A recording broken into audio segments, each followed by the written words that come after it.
Welcome to Mishra study Navgachhia. Mishra study Navgachhia में आपका स्वागत है। आज हम लोग लूसेंट का 100 वस्तुनिष्ठ प्रश्न को देखेंगे और ये पार्ट 1 है। इसी प्रकार पार्ट 2 पार्ट 3 आते जाएगा और आप लोग देखिएगा।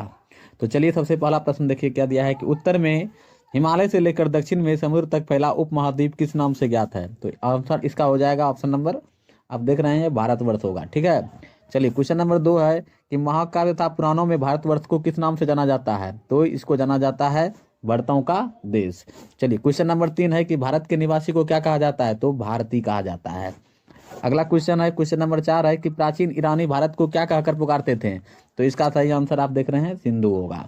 चलिए क्वेश्चन नंबर 5 है कि यूनानी भारत को क्या कहकर पुकारते थे। तो ये जो है इसका आंसर हो जाएगा इंदे। अगला क्वेश्चन है कि अरब भारत को क्या कहकर पुकारते थे। बताइए, देखिए क्या दिया है, इसका आंसर हो जाएगा हिंद। अगला प्रश्न है कि मध्यकाल में भारत को क्या कहा जाने लगा। तो मध्यकाल में भारत को हिंदुस्तान कहा जाने लगा। हिंदुस्तान शब्द किससे बना है। तो हिंदुस्तान शब्द जो है फारसी शब्द से बना है। किसके आधार पर अंग्रेज इसे इंडिया कहने लगे। तो यूनानी भाषा के इंदे के आधार पर। अगला प्रश्न है कि विंध्य की पर्वत श्रृंखला भारत को कितने भागों में बांटती है। तो 2 भागों में, उत्तर और दक्षिण। नेक्स्ट क्वेश्चन है कि भारतीय इतिहास के कितने भागों में बांटा गया है। तो 3 भागों में बांटा गया है, प्राचीन भारत, मध्यकालीन भारत और आधुनिक भारत। ठीक है, चलिए अगला प्रश्न है कि सबसे पहले इतिहास को 3 भागों में बांटने का श्रेय किसे दिया गया। तो जर्मन इतिहासकार क्रिस्टोफर सेल्रियस को 1638 से 1707 एडी। अगला प्रश्न है कि प्राचीन भारतीय इतिहास के विषय में जानकारी कितने स्रोतों से मिलती है। तो 4। अगला प्रश्न है कि भारत का प्राचीनतम धर्मग्रंथ कौन सा है। तो इसका आंसर हो जाएगा वेद। आप देख रहे हैं। चलिए नेक्स्ट प्रश्न देखिए क्वेश्चन नंबर 15 है कि वेद के संकलनकर्ता कौन है। तो वेद के संकलनकर्ता महर्षि वेदव्यास हैं। वेद कितने हैं। तो वेद 4 हैं। चलिए अगला प्रश्न है कि चारों वेदों को क्या कहा गया है। तो चारों वेदों को संहिता कहा गया है। ठीक है, क्वेश्चन नंबर 18 है कि ऋचाओं के क्रमबद्ध ज्ञान के संग्रह को क्या कहा जाता है। तो ऋग्वेद कहा जाता है। चलिए क्वेश्चन नंबर 19 है कि ऋग्वेद में कितने मंडल और कितने सूक्त हैं। तो इसका सही आंसर 10 मंडल और 1028 सूक्त हैं। ऋग्वेद में कितनी ऋचाएं हैं। तो 10,462 ऋचाएं हैं। अगला प्रश्न है कि ऋचाओं को पढ़ने वाले ऋषि को क्या कहा जाता था। तो ऋचाओं को पढ़ने वाले ऋषि को होत्री कहा जाता है। ऋग्वेद से किसकी जानकारी मिलती है। तो इसमें जो है आर्य के राजनीतिक प्रणाली, इतिहास एवं ईश्वर की महिमा के बारे में जानकारी मिलती है।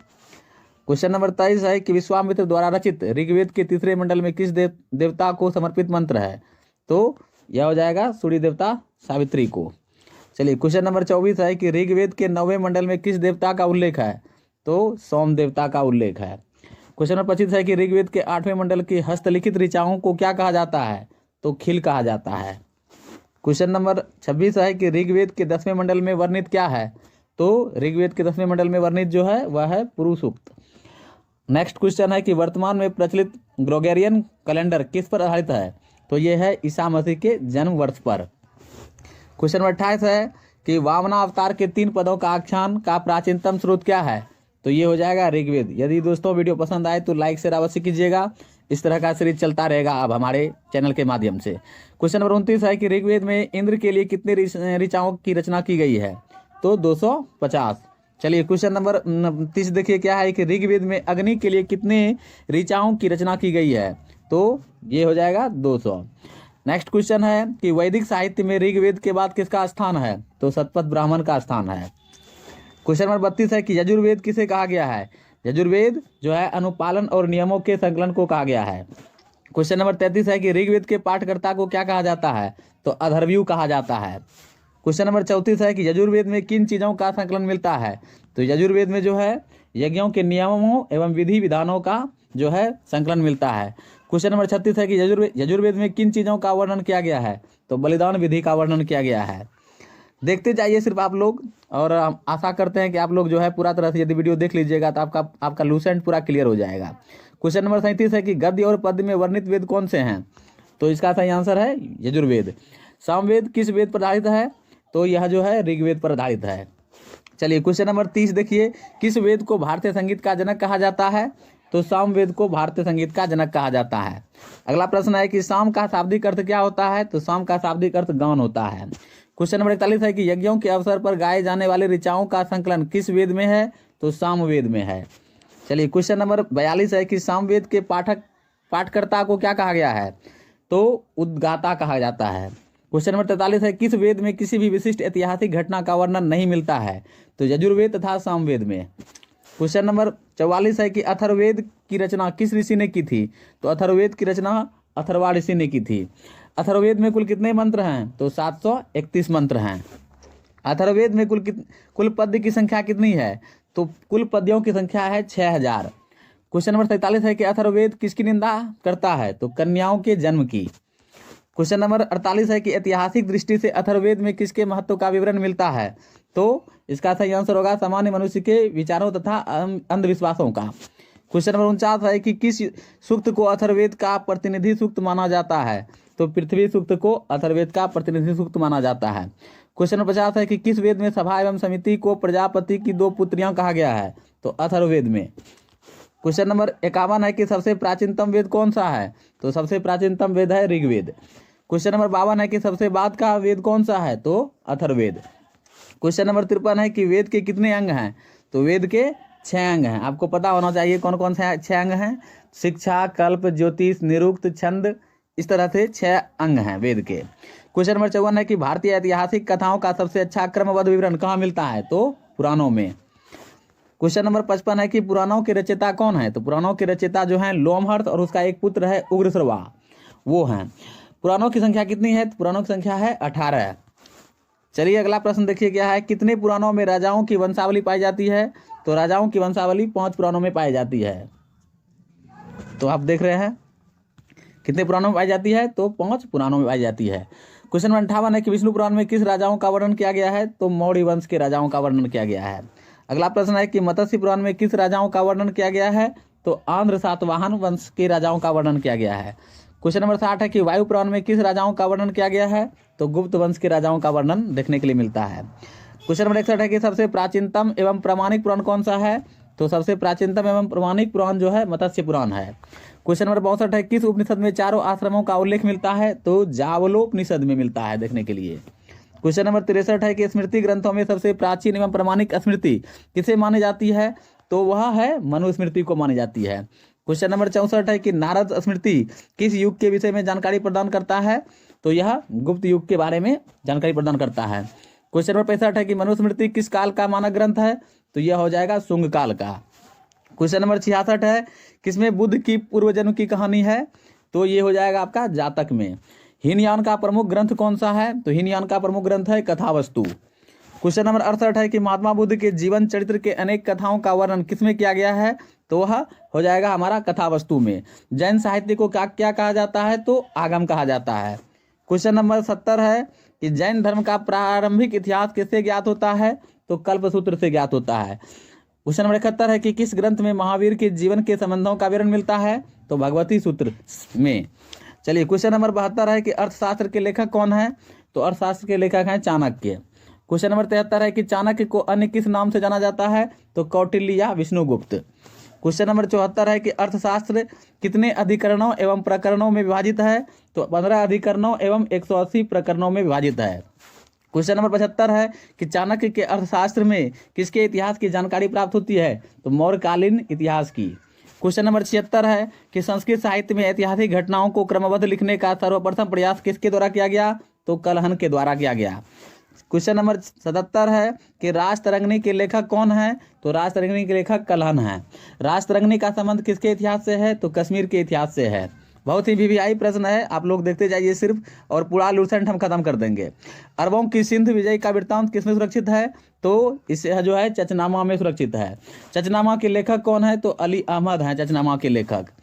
अष्टाध्यायी के लेखक कौन है? तो अष्टाध्यायी के लेखक हैं महर्षि पाणिनि। कलहन द्वारा रचित पुस्तक राजतरंगिणी में कितने तरंग हैं? तो 8 तरंग हैं। बहुत ही इंपॉर्टेंट क्वेश्चन है, अगर पूरा पढ़ लीजिएगा लूसेंट तो आप लोगों का कोई भी एग्जाम निकल जाएगा। और इसी तरह से हम सीरीज वाइज आप लोगों के लिए प्रोवाइड करते रहेंगे, इसलिए वीडियो में बने रहिएगा और लाइक शेयर अवश्य कर दीजिएगा वीडियो को, और चैनल को सब्सक्राइब करके रख लीजिएगा ताकि जो है आपका लूसेंट कंप्लीट हो जाएगा। और गारंटी देते हैं कि 10 दिन के अंतर्गत हम पूरा लूसेंट कंप्लीट कर देंगे और आप लोगों को कहीं कोई दिक्कत नहीं होगा किसी भी एग्जाम में। अगला प्रश्न है कि संस्कृत भाषा व्याकरण की प्रथम पुस्तक कौन सी है? तो जो है यह हमारा हो जाएगा अष्टाध्यायी। मौर्यकालीन मौर्य युगीन राजनीतिक अवस्था की जानकारी किसमें देखने को मिलती है? तो पर्णीकृत अष्टाध्यायी में। चलिए अगला प्रश्न है क्वेश्चन नंबर 85, गार्गी संहिता किसने लिखा है? तो गार्गी संहिता जो है कात्यायन ने लिखा है। गार्गी संहिता किस पर आधारित एक ग्रंथ है? तो ज्योतिष पर आधारित एक ग्रंथ है, लेकिन थोड़ा और चीज भी इसमें वर्णन किया गया है। गार्गी संहिता में किसके आक्रमण का उल्लेख मिलता है? तो गार्गी संहिता यवन के आक्रमणों का वर्णन मिलता है। तो आप देख रहे हैं यवन के आक्रमणों का वर्णन मिलता है। चलिए आगे देखिए, पतंजलि कौन थे? तो पतंजलि जो हैं पुष्यमित्र शुंग के पुरोहित थे। पतंजलि ने किस ग्रंथ की रचना की है? तो महाभाष्य की रचना की है। अगला प्रश्न है कि टेसियस कौन था? तो टेसियस जो है ईरान का राज्य वैद्य था। क्वेश्चन नंबर 91 है कि इतिहास का पिता किसे कहा जाता है? तो इतिहास का पिता जो है हेरोडोटस को कहा जाता है। क्वेश्चन नंबर 92 है कि हिस्टोरिका के लेखक कौन हैं? तो हिस्टोरिका के लेखक जो हैं वो हमारा हेरोडोटस हैं। अगला प्रश्न है कि मेगास्थनीज कौन था? तो मेगास्थनीज जो था सेल्यूकस निकेटर का राजदूत था। क्वेश्चन नंबर 95 है कि मेगास्थनीज किसके दरबार में आया था? तो मेगास्थनीज जो है चंद्रगुप्त मौर्य के दरबार में आया था। क्वेश्चन नंबर 96 है कि मेगास्थनीज ने कौन सी पुस्तक लिखी है? तो मेगास्थनीज ने इंडिका पुस्तक लिखी है। क्वेश्चन नंबर 97 है कि मौर्य युगीन समाज एवं संस्कृति के विषय में जानकारी किसमें देखने को मिलती है? तो इंडिका में देखने के लिए मिलती है। क्वेश्चन नंबर 98 है कि डायमेकस कौन था? तो डायमेकस जो है सीरियन नरेश अंतियोकस का राजदूत था। क्वेश्चन नंबर 99 है कि डायमेकस किसके दरबार में आया था? तो बिंदुसार के राज दरबार में आया था यह। अगला प्रश्न है कि भारत का भूगोल नामक पुस्तक के रचयिता कौन है? तो टॉलमी। इस तरह से मैंने जो है आप लोगों के लिए 100 प्रश्न जो है आज लूसेंट का कवर किया। इसी तरह से आगे भी आपको हम देखने देंगे, तो बने रहिए हमारे साथ। चलिए नेक्स्ट डे मिलते हैं, मतलब नेक्स्ट वीडियो में। धन्यवाद, थैंक यू। चलिए आज हम लोग लूसेंट का पार्ट 2 पढ़ने वाले हैं। तो चलिए पहला प्रश्न देखते हैं क्या है कि नेचुरल हिस्ट्री नामक पुस्तक के रचयिता कौन है? तो इसका सही आंसर आप लोग देख ही रहे हैं, तो ये हो जाएगा प्लिनी। अगला प्रश्न है कि नेचुरल हिस्ट्री नामक पुस्तक कब लिखा गया? तो ये लिखा गया था 2वीं शताब्दी में। चलिए क्वेश्चन नंबर 3 देखते हैं क्या है कि फाहियान कौन था? तो फाहियान जो है चीनी यात्री था। तो इसका सही आंसर आप लोग देख रहे हैं। फाहियान किसके दरबार में आया था? तो चंद्रगुप्त द्वितीय के दरबार में यह आया था। चलिए क्वेश्चन नंबर 5 देखिए क्या है कि फाहियान ने किसका वर्णन किया है? तो फाहियान ने मध्य प्रदेश के समाज एवं संस्कृति के बारे में वर्णन किया है अपने पुस्तक में। फाहियान भारत में कितने वर्षों तक रहा? तो यह 14 वर्षों तक रहा था। अगला प्रश्न है कि ह्वेनसांग किसके शासनकाल में भारत आया था? तो ह्वेनसांग जो है हर्षवर्धन के शासनकाल में भारत आया था। ह्वेनसांग कौन था? तो यह एक चीनी यात्री था। अगला प्रश्न है कि ह्वेनसांग चीन से भारतवर्ष के लिए कब प्रस्थान किया? तो इसका सही आंसर है 629 ईस्वी में। ह्वेनसांग भारत में कितने वर्षों तक रहा? तो यह 15 वर्षों तक रहा था यहाँ पर। इस तरह का प्रश्न आप लोगों को प्रतिदिन मिलेगा। आप लोग पूरा लूसेंट हम कंप्लीट कर देंगे, आप लोग देखते रहिए और हमारे चैनल को सब्सक्राइब करके रखिए। ह्वेनसांग चीन कब लौट गया? तो 645 में जो है ईस्वी में जो है यह जो है चीन लौट गया था। नेक्स्ट क्वेश्चन है कि नालंदा विश्वविद्यालय में अध्ययन करने तथा भारत से बौद्ध ग्रंथों को एकत्र कर ले जाने के लिए कौन चीनी यात्री भारत आया था? तो ह्वेनसांग आया था। ठीक है, तो ह्वेनसांग से बहुत सारा प्रश्न हो गया यहाँ पर। अगला प्रश्न है कि सीयू की किनकी रचना है, यानी सीयू की किनकी रचना है? तो ये भी ह्वेनसांग की रचना है। सीयू की में कितने देश का विवरण मिलता है? तो 138 देश का वर्णन मिलता है।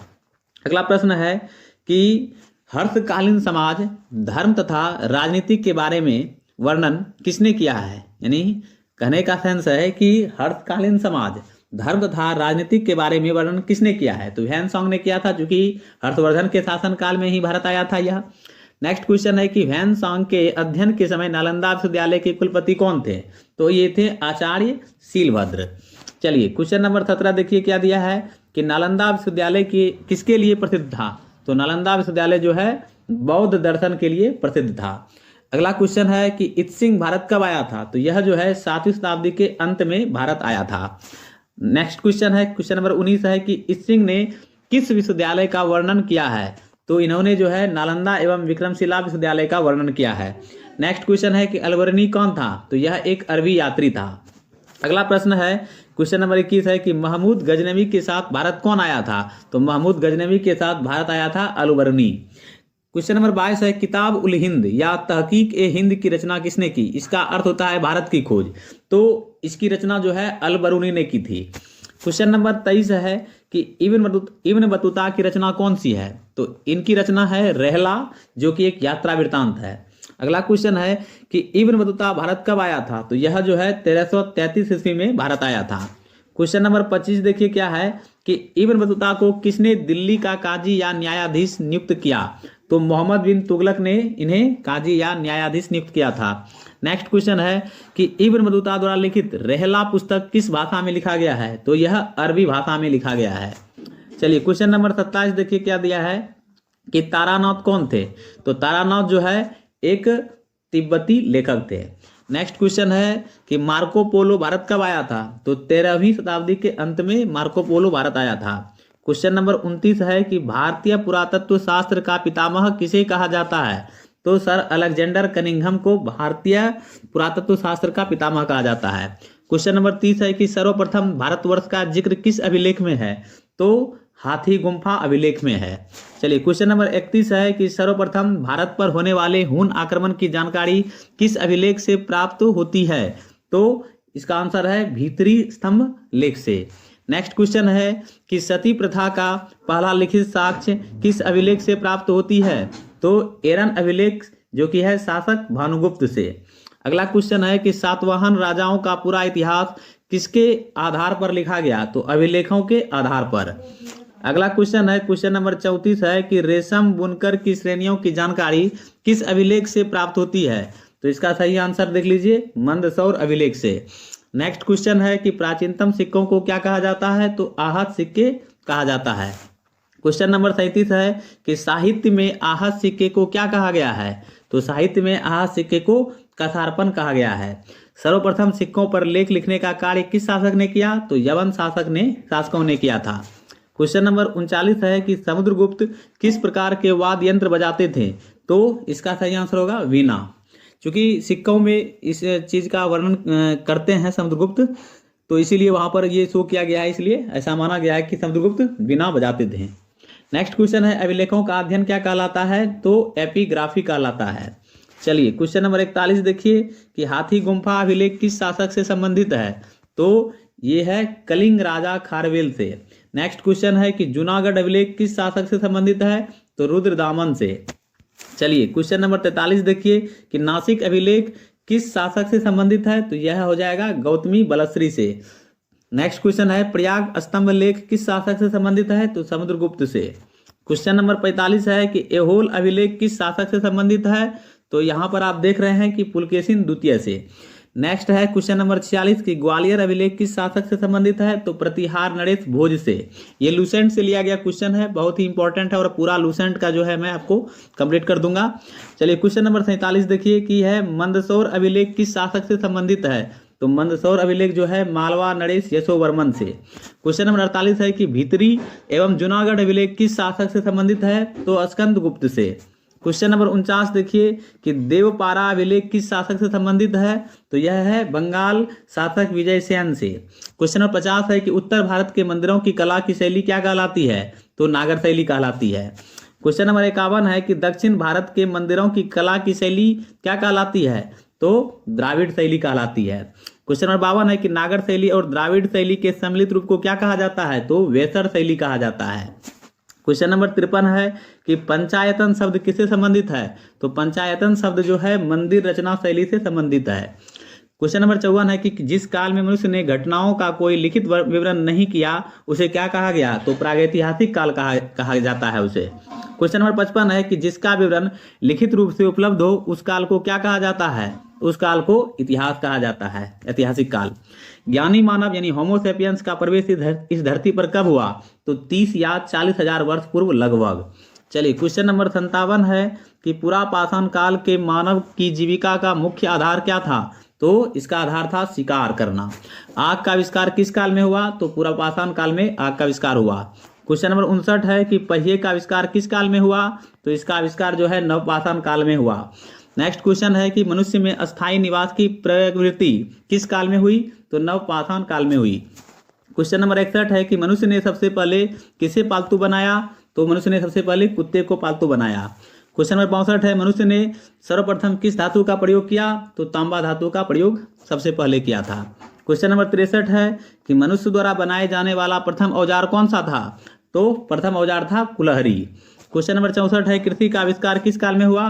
तो नवपाषाण काल में हुआ था। क्वेश्चन नंबर 65 है प्रागैतिहासिक अन्न उत्पादक स्थल कहाँ अवस्थित है? तो इसका सही आंसर है मेहरगढ़, पश्चिमी बलूचिस्तान में। क्वेश्चन नंबर 66 है मनुष्य द्वारा कृषि के लिए अपनाई गई सबसे प्राचीनतम फसल कौन था? तो गेहूं एवं जौ। क्वेश्चन नंबर 67 है कि मानव द्वारा सर्वप्रथम प्रयुक्त अनाज क्या था? तो सर्वप्रथम प्रयुक्त अनाज था चावल। क्वेश्चन नंबर 68 है कृषि का प्रथम उदाहरण कहाँ से प्राप्त हुआ है? तो मेहरगढ़ से। क्वेश्चन नंबर 69 है कि कोल्डिवा का संबंध किससे है? तो कोल्डिवा का संबंध जो है चावल के प्राचीनतम साक्ष्य से है। क्वेश्चन नंबर 70 है किस स्थान पर प्रथम भारतीय पुरापाषाण कलाकृति की खोज हुई? तो पल्लावरम नामक स्थान पर। क्वेश्चन नंबर 71 है कि भारत में पूर्व प्रस्तर युग के अधिकांश औजार किसके बने थे? तो स्फटिक यानी पत्थर के बने थे। क्वेश्चन नंबर 72 है कि भारत में पुरापाषाण कालीन औजारों की खोज किसने की? तो रॉबर्ट ब्रूस फुट ने किया था। क्वेश्चन नंबर 73 है कि रॉबर्ट ब्रूस फुट ने भारत में पुरापाषाण कालीन औजारों की खोज कब की? तो 1863 ईस्वी में। क्वेश्चन नंबर 74 है कि भारत का सबसे प्राचीन नगर कौन था? तो भारत का सबसे प्राचीन नगर था मोहनजोदारो। क्वेश्चन नंबर 75 है कि सिंधी भाषा में मोहनजोदड़ो का अर्थ क्या होता है? तो इसका अर्थ होता है मृतकों का टीला। क्वेश्चन नंबर 76 है कि ताम्रपाषाण युग की एक बड़ी बस्ती कौन सी थी? तो उसका नाम है इनाम गांव। क्वेश्चन नंबर 77 है कि भारत में शिवालिक की पहाड़ी से किसका प्रमाण मिला है? तो आंसर हो जाएगा इसका जीवाश्म का। क्वेश्चन नंबर 78 है कि प्रागैतिहासिक काल में भीमबेटका गुफा किसके लिए प्रसिद्ध है? तो शैल चित्र के लिए प्रसिद्ध है। क्वेश्चन नंबर 79 है कि भारत में मनुष्य संबंधी सबसे पहला प्रमाण कहाँ मिला है? तो इसका सही आंसर है नर्मदा घाटी में। क्वेश्चन नंबर 80 है कि प्रथम बार वैज्ञानिक आधार पर भारत की जनसंख्या का प्रजातीय विभेदीकरण किसने किया? तो भारतीय नागरिक सेवा अधिकारी रिजले ने। क्वेश्चन नंबर 81 है कि सिंधु सभ्यता का विस्तार किस प्रकार का है? तो यह त्रिभुजाकार है।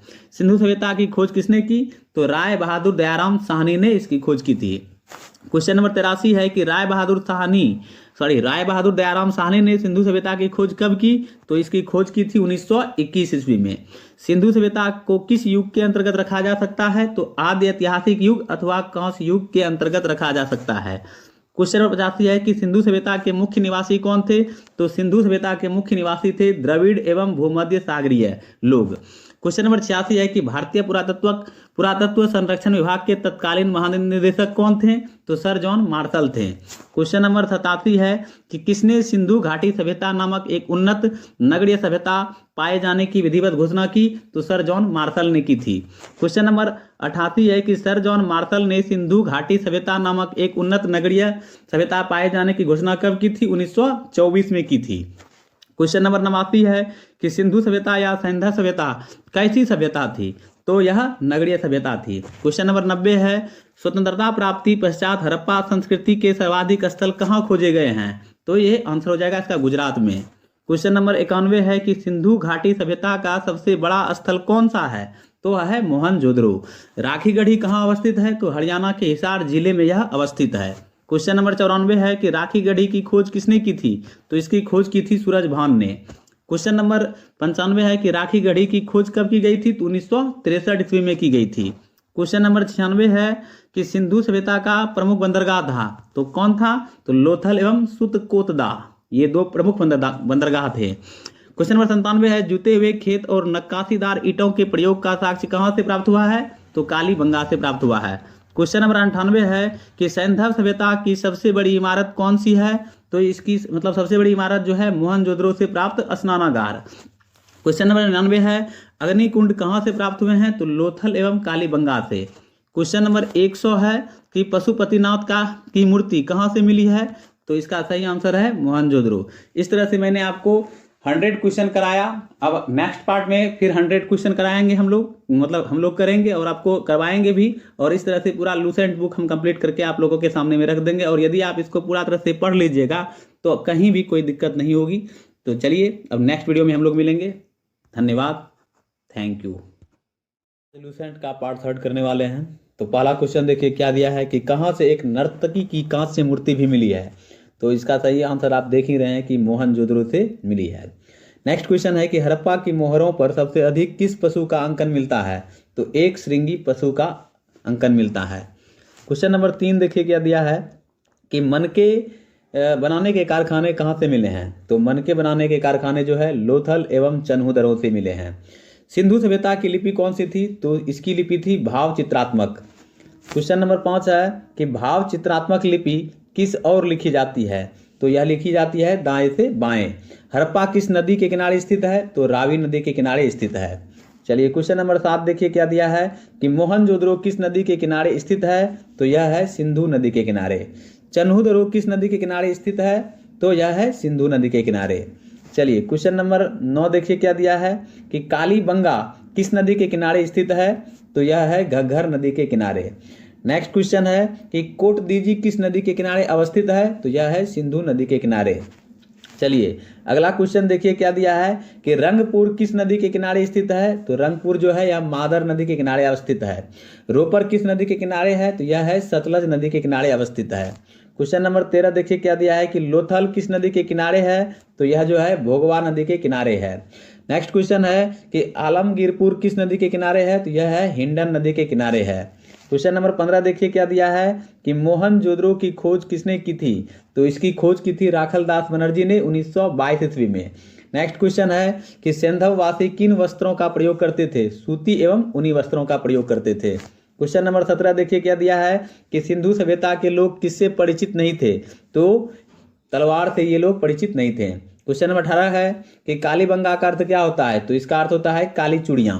क्वेश्चन नंबर 19 देखिए क्या दिया है कि कहां पर शवों को दफनाने की प्रथा थी? तो ये हड़प्पा में थी। नेक्स्ट क्वेश्चन है कि कहां पर शवों को जलाने की प्रथा थी? तो मोहनजोदड़ो में। क्वेश्चन नंबर 21 है कि सैंधव सभ्यता के विनाश का संभवतः सबसे प्रभावी कारण क्या था? तो इसका कारण था बाढ़। क्वेश्चन नंबर 22 है कि आग में पकी हुई मिट्टी को क्या कहा जाता है? तो टेराकोटा कहा जाता है। क्वेश्चन नंबर 23 देखिए क्या दिया है कि वैदिक काल को कितने भागों में विभाजित किया गया है? तो इसको 2 भागों में विभाजित किया गया है, ऋग्वैदिक काल और उत्तर वैदिक काल। क्वेश्चन नंबर 24 है कि ऋग्वैदिक काल का समय कब से कब तक है? तो 1500 से 1000 ईस्वी पूर्व। चलिए क्वेश्चन नंबर 25 है कि उत्तर वैदिक काल का समय कब से कब तक है? तो इसका समय है 1000 से 600 ईस्वी पूर्व।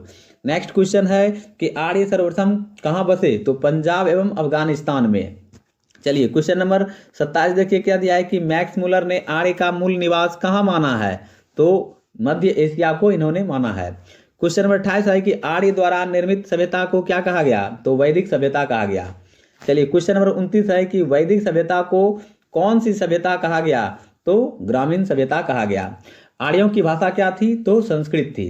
क्वेश्चन नंबर 31 है कि आर्य शब्द किसे इंगित करता है? तो भाषा समूह को यह इंगित करता है।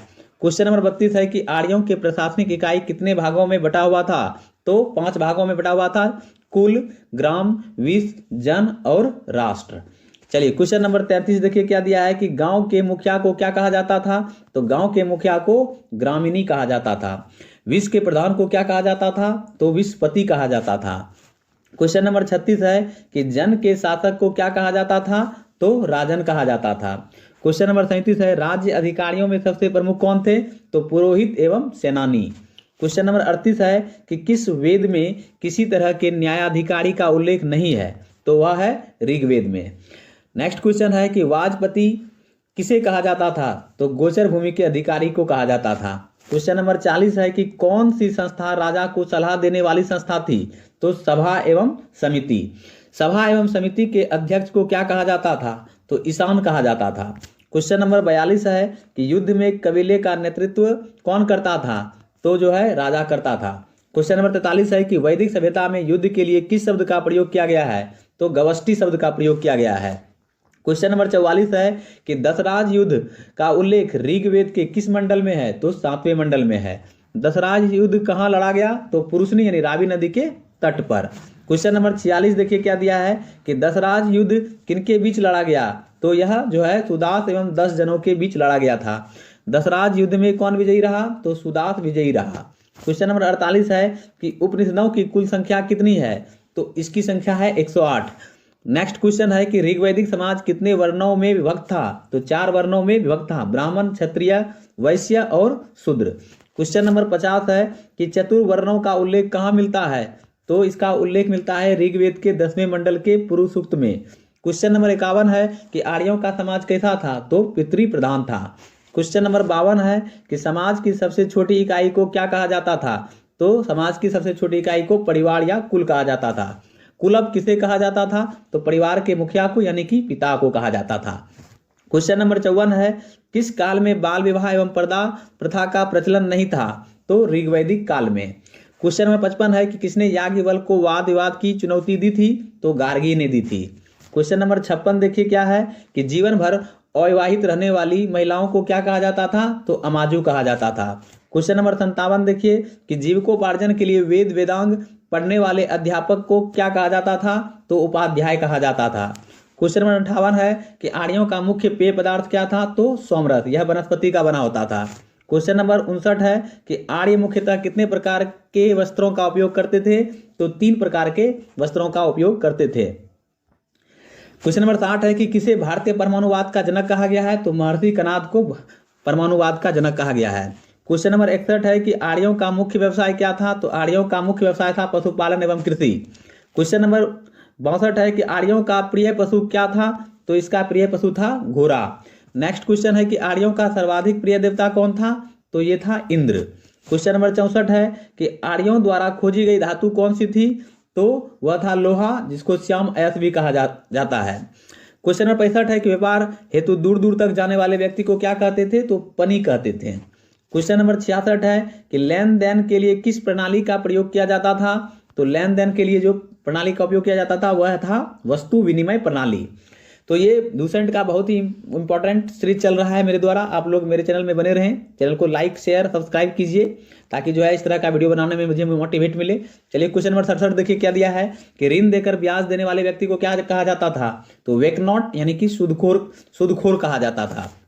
क्वेश्चन नंबर 68 है कि उत्तर वैदिक काल में इंद्र के स्थान पर कौन सर्वाधिक प्रिय देवता हो गए थे? तो प्रजापति। क्वेश्चन नंबर 69 है कि विष्णु के 3 पदों की कल्पना का विकास किस काल में हुआ? तो उत्तर वैदिक काल में हुआ था। क्वेश्चन नंबर 70 है कि सत्यमेव जयते कहाँ से लिया गया है? तो यह जो है लिया गया है मुंडकोपनिषद से। गायत्री मंत्र का संबंध किस वेद से है? तो ऋग्वेद से इसका संबंध है। क्वेश्चन नंबर 72 है कि गायत्री मंत्र किस देवता को संबोधित है? तो जो है यह सावित्री देवता को संबोधित है। क्वेश्चन नंबर 73 है कि महाकाव्य कितने हैं? तो 2 महाकाव्य हैं, महाभारत एवं रामायण। क्वेश्चन नंबर 74 है कि महाभारत का पुराना नाम क्या है? तो इसका पुराना नाम जो है वह है जय संहिता। क्वेश्चन नंबर 75 है विश्व का सबसे बड़ा महाकाव्य कौन है? तो वह है महाभारत। क्वेश्चन नंबर 76 है कि गोत्र नामक संस्था का जन्म किस काल में हुआ? तो उत्तर वैदिक काल में। क्वेश्चन नंबर 77 है कि वेदांत सूत्र की रचना किसने की थी? तो बदरायन ने की थी। क्वेश्चन नंबर 78 है कि बुद्ध के जन्म के पूर्व 6ठी शताब्दी ईसा पूर्व में भारतवर्ष कितने जनपदों में बटा हुआ था? तो 16 जनपदों में। क्वेश्चन नंबर 79 है कि 16 महाजनपदों का उल्लेख बौद्ध धर्म के किस ग्रंथ से मिलती है? तो वह है अंगुत्तर निकाय। क्वेश्चन नंबर 80 देखिए क्या है कि जैन धर्म के संस्थापक एवं प्रथम तीर्थंकर कौन थे? तो वे थे ऋषभदेव। क्वेश्चन नंबर 81 है कि जैन धर्म के 23वें तीर्थंकर कौन थे? तो वे थे पार्श्वनाथ। क्वेश्चन नंबर 82 है कि पार्श्वनाथ किसके पुत्र थे? तो पार्श्वनाथ जो है आश्वसेन के पुत्र थे। पार्श्वनाथ ने कितने वर्षों की अवस्था में संन्यास जीवन को स्वीकारा? तो 30 वर्ष की अवस्था में। क्वेश्चन नंबर 84 है कि जैन धर्म के 24वें एवं अंतिम तीर्थंकर कौन हुए? तो वे थे महावीर स्वामी। क्वेश्चन नंबर 85 है कि महावीर स्वामी का जन्म कब हुआ था? तो 540 ईस्वी पूर्व में। क्वेश्चन नंबर 86 है कि महावीर स्वामी का जन्म कहाँ हुआ था? तो इनका जन्म हुआ था कुंडग्राम वैशाली में। क्वेश्चन नंबर 87 है कि महावीर स्वामी के पिता का नाम क्या था? तो ये नाम था सिद्धार्थ। क्वेश्चन नंबर 88 है महावीर स्वामी के पिता किस कुल के सरदार थे? तो इसका आंसर है ज्ञात्रिक कुल के। क्वेश्चन नंबर 89 है महावीर स्वामी के माता का नाम क्या था? तो वो था त्रिशला। क्वेश्चन नंबर 90 है महावीर स्वामी की माता किसकी बहन थी? तो लिच्छवी राजा चेटक की। क्वेश्चन नंबर 91 है महावीर की पत्नी का नाम क्या था? तो था यशोदा। क्वेश्चन नंबर 92 है महावीर स्वामी की पुत्री का क्या नाम था? तो इनका नाम था अनुजा प्रियदर्शनी। क्वेश्चन नंबर 94 है महावीर स्वामी के बचपन का नाम क्या था? तो वर्धमान। क्वेश्चन नंबर 95 है महावीर स्वामी के बड़े भाई का नाम क्या था? तो इनका नाम था नंदी वर्धन। क्वेश्चन नंबर 96 है महावीर स्वामी को ज्ञान की प्राप्ति कहाँ हुई थी? तो तो इनको ज्ञान की प्राप्ति हुई थी रिजुपालिका नदी के तट पर। क्वेश्चन नंबर 97 है कि महावीर स्वामी ने अपना पहला उपदेश किस भाषा में दिया? तो प्राकृत, जिसका मतलब हुआ अर्धमागधी भाषा में। क्वेश्चन नंबर 98 है कि महावीर के अनुयायियों को मूलतः क्या कहा जाता था? तो निग्रंथ यानी बंधनहीन कहा जाता था। क्वेश्चन नंबर 99 है महावीर के प्रथम अनुयायी कौन थे? तो जामिल, जो कि उनके दामाद थे, यानी अनुजा प्रियदर्शना के पति। क्वेश्चन नंबर 100 है कि प्रथम जैन भिक्षुणी कौन थी? तो प्रथम जैन भिक्षुणी थी नरेश दधिवाहन की पुत्री चंपा। इस तरह से मैंने आपको 100 प्रश्न करवाया जीके का, और यह सीरीज लगातार जारी रहेगा। तो आज के लिए इतना ही। अब अगले जो है पार्ट में हम लोग मिलेंगे। धन्यवाद, थैंक यू। लूसेंट जीके का पार्ट 4 पढ़ने वाले हैं। तो चलिए पहला क्वेश्चन देखते हैं क्या है कि महावीर ने अपने शिष्यों को कितने गंधर्वों में विभाजित किया था? तो इसका आंसर आप देख ही रहे हैं, इसका सही आंसर है 11। क्वेश्चन नंबर 2 है कि स्वामी महावीर के भिक्षुणी संघ की प्रधान कौन थी? तो ये थी चंदना। क्वेश्चन नंबर 3 देखिए क्या दिया है कि कितने तीर्थंकरों के नामों का उल्लेख ऋग्वेद में मिलता है? तो 2 तीर्थंकरों का नाम जो है ऋग्वेद में मिलता है, जो कि है ऋषभदेव एवं अरिष्टनेमी। क्वेश्चन नंबर 4 है कि जैन धर्म कितने संप्रदाय में बटा था? तो ये 2 संप्रदाय में बटा था, श्वेतांबर एवं दिगंबर। क्वेश्चन नंबर 5 देखिए क्या दिया है कि अस्थूल भद्र के शिष्य क्या कहलाएं? तो अस्थूल भद्र के शिष्य श्वेतांबर कहलाएं। भद्रबाहु के शिष्य क्या कहलाएं? तो दिगंबर कहलाएं। क्वेश्चन नंबर 7 है कि प्रथम जैन संगति कहाँ हुई थी? तो प्रथम जैन संगति पाटलिपुत्र में हुई थी। द्वितीय जैन संगति कहाँ हुई थी? तो वल्लभी गुजरात में हुई थी। क्वेश्चन नंबर 9 है कि प्रथम जैन संगति कब हुई थी? तो प्रथम जैन संगति 300 ईसा पूर्व में हुई थी। प्रथम जैन संगति के अध्यक्ष कौन थे? तो अस्थूल भद्र थे। क्वेश्चन नंबर 11 है कि द्वितीय जैन संगति कब हुई थी? तो यह 6ठी शताब्दी ईसा पूर्व में, मतलब 6ठी शताब्दी में हुई थी। द्वितीय जैन संगति के अध्यक्ष कौन थे? तो क्षमा श्रवण। क्वेश्चन नंबर 13 है कि जैन धर्म के कितने रत्न हैं? तो जैन धर्म के 3 रत्न हैं, यानी त्रिरत्न, सम्यक दर्शन, सम्यक ज्ञान और सम्यक आचरण। जैन धर्म में किसकी मान्यता नहीं है? तो ईश्वर की मान्यता नहीं है। क्वेश्चन नंबर 15 है कि जैन धर्म में किसकी मान्यता है? तो जैन धर्म में आत्मा की मान्यता है। महावीर किसमें विश्वास करते थे? तो पुनर्जन्म एवं कर्मवाद में। क्वेश्चन नंबर 17 है कि जैन धर्म ने अपने आध्यात्मिक विचारों को कहाँ से ग्रहण किया? तो सांख्य दर्शन से। खजुराहो में जैन मंदिरों का निर्माण किसके द्वारा किया गया? तो चंदेल शासकों द्वारा। क्वेश्चन नंबर 19 है कि जो है मौर्योत्तर युग में जैन धर्मों का प्रसिद्ध केंद्र था, यानी कौन था? तो मथुरा। मथुरा कला का संबंध किस धर्म से है? तो जैन धर्म से। क्वेश्चन नंबर 21 है कि कल्पसूत्र की रचना किसने की थी? तो इसकी रचना भद्रबाहु ने की थी। जैन तीर्थंकरों की जीवनी किसमें है? तो कल्पसूत्र में है। क्वेश्चन नंबर 23 है कि महावीर की मृत्यु कितने वर्ष की आयु में हुई थी? तो 72 वर्ष की आयु में। महावीर स्वामी की मृत्यु कब हुई थी? तो 468 ईस्वी ईसा पूर्व में। क्वेश्चन नंबर 25 है कि महावीर स्वामी की मृत्यु कहाँ हुई थी? तो महावीर स्वामी की मृत्यु पावापुरी राजगीर में हुई थी। बौद्ध धर्म के संस्थापक कौन थे? तो बौद्ध धर्म के संस्थापक थे गौतम बुद्ध। क्वेश्चन नंबर 27 है कि एशिया का ज्योतिपुंज किसे कहा जाता है? तो गौतम बुद्ध को एशिया का ज्योतिपुंज कहा जाता है। क्वेश्चन नंबर 28 है कि गौतम बुद्ध का जन्म कब हुआ था? तो 563 ईसा पूर्व में गौतम बुद्ध का जन्म हुआ था। गौतम बुद्ध का जन्म कहाँ हुआ था? तो गौतम बुद्ध का जन्म कपिल वस्तु के लुम्बिनी नामक स्थान पर हुआ था। क्वेश्चन नंबर 30 है कि गौतम बुद्ध के पिता का नाम क्या था? तो गौतम बुद्ध के पिता का नाम था शुद्धोधन। गौतम बुद्ध के पिता किस गण के मुखिया थे? तो ये थे शाक्य गण के मुखिया। क्वेश्चन नंबर 32 है कि गौतम बुद्ध के माता का नाम क्या था? तो गौतम बुद्ध के माता का नाम था माया देवी। क्वेश्चन नंबर 33 है कि गौतम बुद्ध का लालन पालन किसने किया? तो प्रजापति गौतमी ने, जो कि उनकी सौतेली माँ थी। क्वेश्चन नंबर 34 है कि गौतम बुद्ध के बचपन का नाम क्या था? तो गौतम बुद्ध के बचपन का नाम था सिद्धार्थ। गौतम बुद्ध का विवाह कितने वर्ष की अवस्था में हुआ था? तो 16 वर्ष की अवस्था में हुआ था। क्वेश्चन नंबर 36 है कि गौतम बुद्ध का विवाह किसके साथ हुआ था? तो गौतम बुद्ध का विवाह यशोधरा के साथ हुआ था। गौतम बुद्ध के पुत्र का क्या नाम था? तो इसके पुत्र का नाम था राहुल। क्वेश्चन नंबर 38 है सिद्धार्थ ने कितने वर्ष की अवस्था में गृह त्याग किया? तो 29 वर्ष की अवस्था में इसने गृह त्याग किया। बौद्ध धर्म में महाभिनिष्क्रमण किसे कहा गया है? तो बौद्ध के गृह त्याग को। क्वेश्चन नंबर 40 है सिद्धार्थ के प्रथम गुरु कौन थे? तो सिद्धार्थ के प्रथम गुरु थे अलार कलाम। क्वेश्चन नंबर 41 है कि अलार कलाम के बाद सिद्धार्थ ने किससे शिक्षा ग्रहण की? तो रुद्रक राम पुत्र से। क्वेश्चन नंबर 42 है कि अलार कलाम ने बुद्ध को किस प्रकार की शिक्षा दी? तो सांख्य दर्शन की। क्वेश्चन नंबर 43 है कि अलार कलाम ने बुद्ध को कहाँ शिक्षा दी? तो वैशाली में। क्वेश्चन नंबर 44 है कि अलार कलाम के बाद सिद्धार्थ ने रुद्रक रामपुत्र से कहाँ शिक्षा ग्रहण की? तो राजगीर में। क्वेश्चन नंबर 45 है कि बिना अन्न जल ग्रहण किए बुद्ध ने कितने वर्ष तक तपस्या किया था? तो 6 वर्ष तक। क्वेश्चन नंबर 46 है कि बुद्ध को ज्ञान की प्राप्ति कितने वर्ष की आयु में हुई? तो इसका सही आंसर देख रहे हैं 35 वर्ष की आयु में। बुद्ध को ज्ञान की प्राप्ति कब हुई? तो वैशाख की पूर्णिमा को। क्वेश्चन नंबर 48 है कि बुद्ध को ज्ञान की प्राप्ति कहाँ हुई? तो बुद्ध को ज्ञान की प्राप्ति निरंजना फल्गु नदी के किनारे हुई थी। क्वेश्चन नंबर 49 है कि बुद्ध को किस वृक्ष के नीचे ज्ञान की प्राप्ति हुई? तो पीपल वृक्ष के नीचे। इसका सही आंसर देख लीजिए आप लोग। तो पीपल वृक्ष के नीचे बुद्ध को ज्ञान की प्राप्ति हुई थी। ज्ञान प्राप्ति के बाद सिद्धार्थ क्या कहलाए? तो बुद्ध कहलाए। क्वेश्चन नंबर 51 है कि बुद्ध को ज्ञान की प्राप्ति कहाँ हुई? तो बुद्ध को ज्ञान की प्राप्ति बोध गया में हुई थी। महात्मा बुद्ध ने अपना प्रथम उपदेश कहाँ दिया? तो सारनाथ ऋषिपत्तनम में। क्वेश्चन नंबर 53 है कि बौद्ध ग्रंथों में धर्म चक्र प्रवर्तन किसे कहा गया है? तो बुद्ध के प्रथम उपदेशों को। बुद्ध ने अपना उपदेश किस भाषा में दिया? तो पाली भाषा में। क्वेश्चन नंबर 55 है कि महात्मा बुद्ध के समय जनसाधारण की भाषा क्या थी? तो पाली। बुद्ध ने अपना सर्वाधिक उपदेश कहाँ दिया? तो कौशल देश की राजधानी श्रावस्ती में। क्वेश्चन नंबर 57 है कि बुद्ध के प्रथम अनुयायी शासक कौन कौन थे? तो ये थे बिंबिसार, प्रसेनजीत व उदयन। बुद्ध की मृत्यु कितने वर्ष की अवस्था में हुई थी? तो 80 वर्ष की अवस्था में हुई थी। क्वेश्चन नंबर 59 है कि बुद्ध की मृत्यु कब हुई थी? तो बुद्ध की मृत्यु 483 ईसा पूर्व में हुई थी। बुद्ध की मृत्यु कहाँ हुई थी? तो कुशीनारा, देवरिया, उत्तर प्रदेश में। क्वेश्चन नंबर 61 है कि बौद्ध धर्म में महापरिनिर्वाण किसे कहा गया है? तो यह कहा गया है बुद्ध की मृत्यु को। बौद्ध धर्म के बारे में विशद ज्ञान कहाँ से प्राप्त होता है? तो त्रिपिटक से। क्वेश्चन नंबर 63 है कि त्रिपिटक कौन कौन से थे? तो ये थे विनय पिटक, सूत्र पिटक व अभिधम्म पिटक। क्वेश्चन नंबर 64 है कि तीनों पिटकों की भाषा क्या थी? तो पाली। क्वेश्चन नंबर 65 है कि बौद्ध धर्म मूलतः क्या है? तो यह है अनिश्वरवादी। बौद्ध धर्म में किसकी परिकल्पना नहीं है? तो आत्मा की परिकल्पना नहीं है।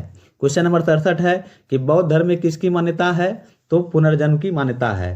क्वेश्चन नंबर 68 है कि बुद्ध ने निर्वाण किसे कहा है? तो तृष्णा के छिन्न हो जाने की अवस्था को। बुद्ध ने निर्वाण किसे कहा है? तो तृष्णा के छिन्न हो जाने की अवस्था को कहा है। ये मैंने आपको बताया। विश्व दुखों से भरा है का सिद्धांत बुद्ध ने कहां से लिया था? तो उपनिषद से। क्वेश्चन नंबर 70 है कि बुद्ध के अनुयायी कितने भागों में विभाजित थे? तो बुद्ध के अनुयायी 2 भागों में विभाजित थे, भिक्षुक और उपासक। बौद्ध धर्म में सम्मिलित होने के लिए न्यूनतम आयु सीमा क्या थी? तो 15 वर्ष। क्वेश्चन नंबर 72 है कि बौद्ध संघ में प्रविष्ट होने को क्या कहा जाता था? तो उपसंपदा कहा जाता था। बौद्ध धर्म के कितने रत्न हैं? तो त्रिरत्न, बुद्ध, धर्म एवं संघ। क्वेश्चन नंबर 74 है कि प्रथम बौद्ध संगीति कहाँ आयोजित किया गया? तो प्रथम बौद्ध संगीति जो है राजगृह में आयोजित किया गया था। प्रथम बौद्ध संगीति के अध्यक्ष कौन थे? तो महाकश्यप। क्वेश्चन नंबर 76 है कि प्रथम बौद्ध संगीति कब हुआ था? तो ये हुआ था 483 ईसा पूर्व में। प्रथम बौद्ध संगीति के समय किसका शासनकाल था? तो अजातशत्रु का शासनकाल था। क्वेश्चन नंबर 78 है कि द्वितीय बौद्ध संगीति कब आयोजित हुआ था? तो 383 ईसा पूर्व में। द्वितीय बौद्ध संगीति कहाँ पर हुआ था? तो वैशाली में। क्वेश्चन नंबर 80 है कि द्वितीय बौद्ध संगीति के अध्यक्ष कौन थे? तो इनके अध्यक्ष थे सवाकामी। क्वेश्चन नंबर 81 है कि द्वितीय बौद्ध संगीति के समय किसका शासनकाल था? तो कालाशोक का। क्वेश्चन नंबर 82 है कि तृतीय बौद्ध संगीति कब आयोजित किया गया था? तो यह किया गया था 255 ईस्वी पूर्व। तृतीय बौद्ध संगीति कहाँ आयोजित किया गया था? तो यह किया गया था पाटलिपुत्र में। क्वेश्चन नंबर 84 है कि तृतीय बौद्ध संगीति के समय किसका शासनकाल था? तो यह था अशोक का। क्वेश्चन नंबर 85 है कि तृतीय बौद्ध संगीति का अध्यक्ष कौन था? तो मोगलीपुत्र तिस। क्वेश्चन नंबर 86 है कि चतुर्थ बौद्ध संगीति कब आयोजित किया गया था? तो यह किया गया था ईस्वी की प्रथम शताब्दी में। चतुर्थ बौद्ध संगीति कहाँ आयोजित किया गया? तो कुंडलवन में। क्वेश्चन नंबर 88 है कि चतुर्थ बौद्ध संगीति के अध्यक्ष कौन थे? तो इसके अध्यक्ष थे वसुमित्र या अश्वघोष। चतुर्थ बौद्ध संगीति के समय किसका शासनकाल था? तो कनिष्क का। क्वेश्चन नंबर 90 है चतुर्थ बौद्ध संगीति के बाद बौद्ध धर्म कितने भागों में विभाजित हो गया था? तो यह हो गया था 2, हीनयान एवं महायान। क्वेश्चन नंबर 91 है कि धार्मिक जुलूस का प्रारंभ सबसे पहले किस धर्म के द्वारा प्रारंभ किया गया? तो यह किया गया था बौद्ध धर्म के द्वारा। बौद्ध धर्म का सबसे पवित्र त्योहार क्या है? तो वैशाख पूर्णिमा। क्वेश्चन नंबर 93 है कि बुद्ध ने सांसारिक दुखों के संबंध में कितने आर्य सत्य का उपदेश दिया?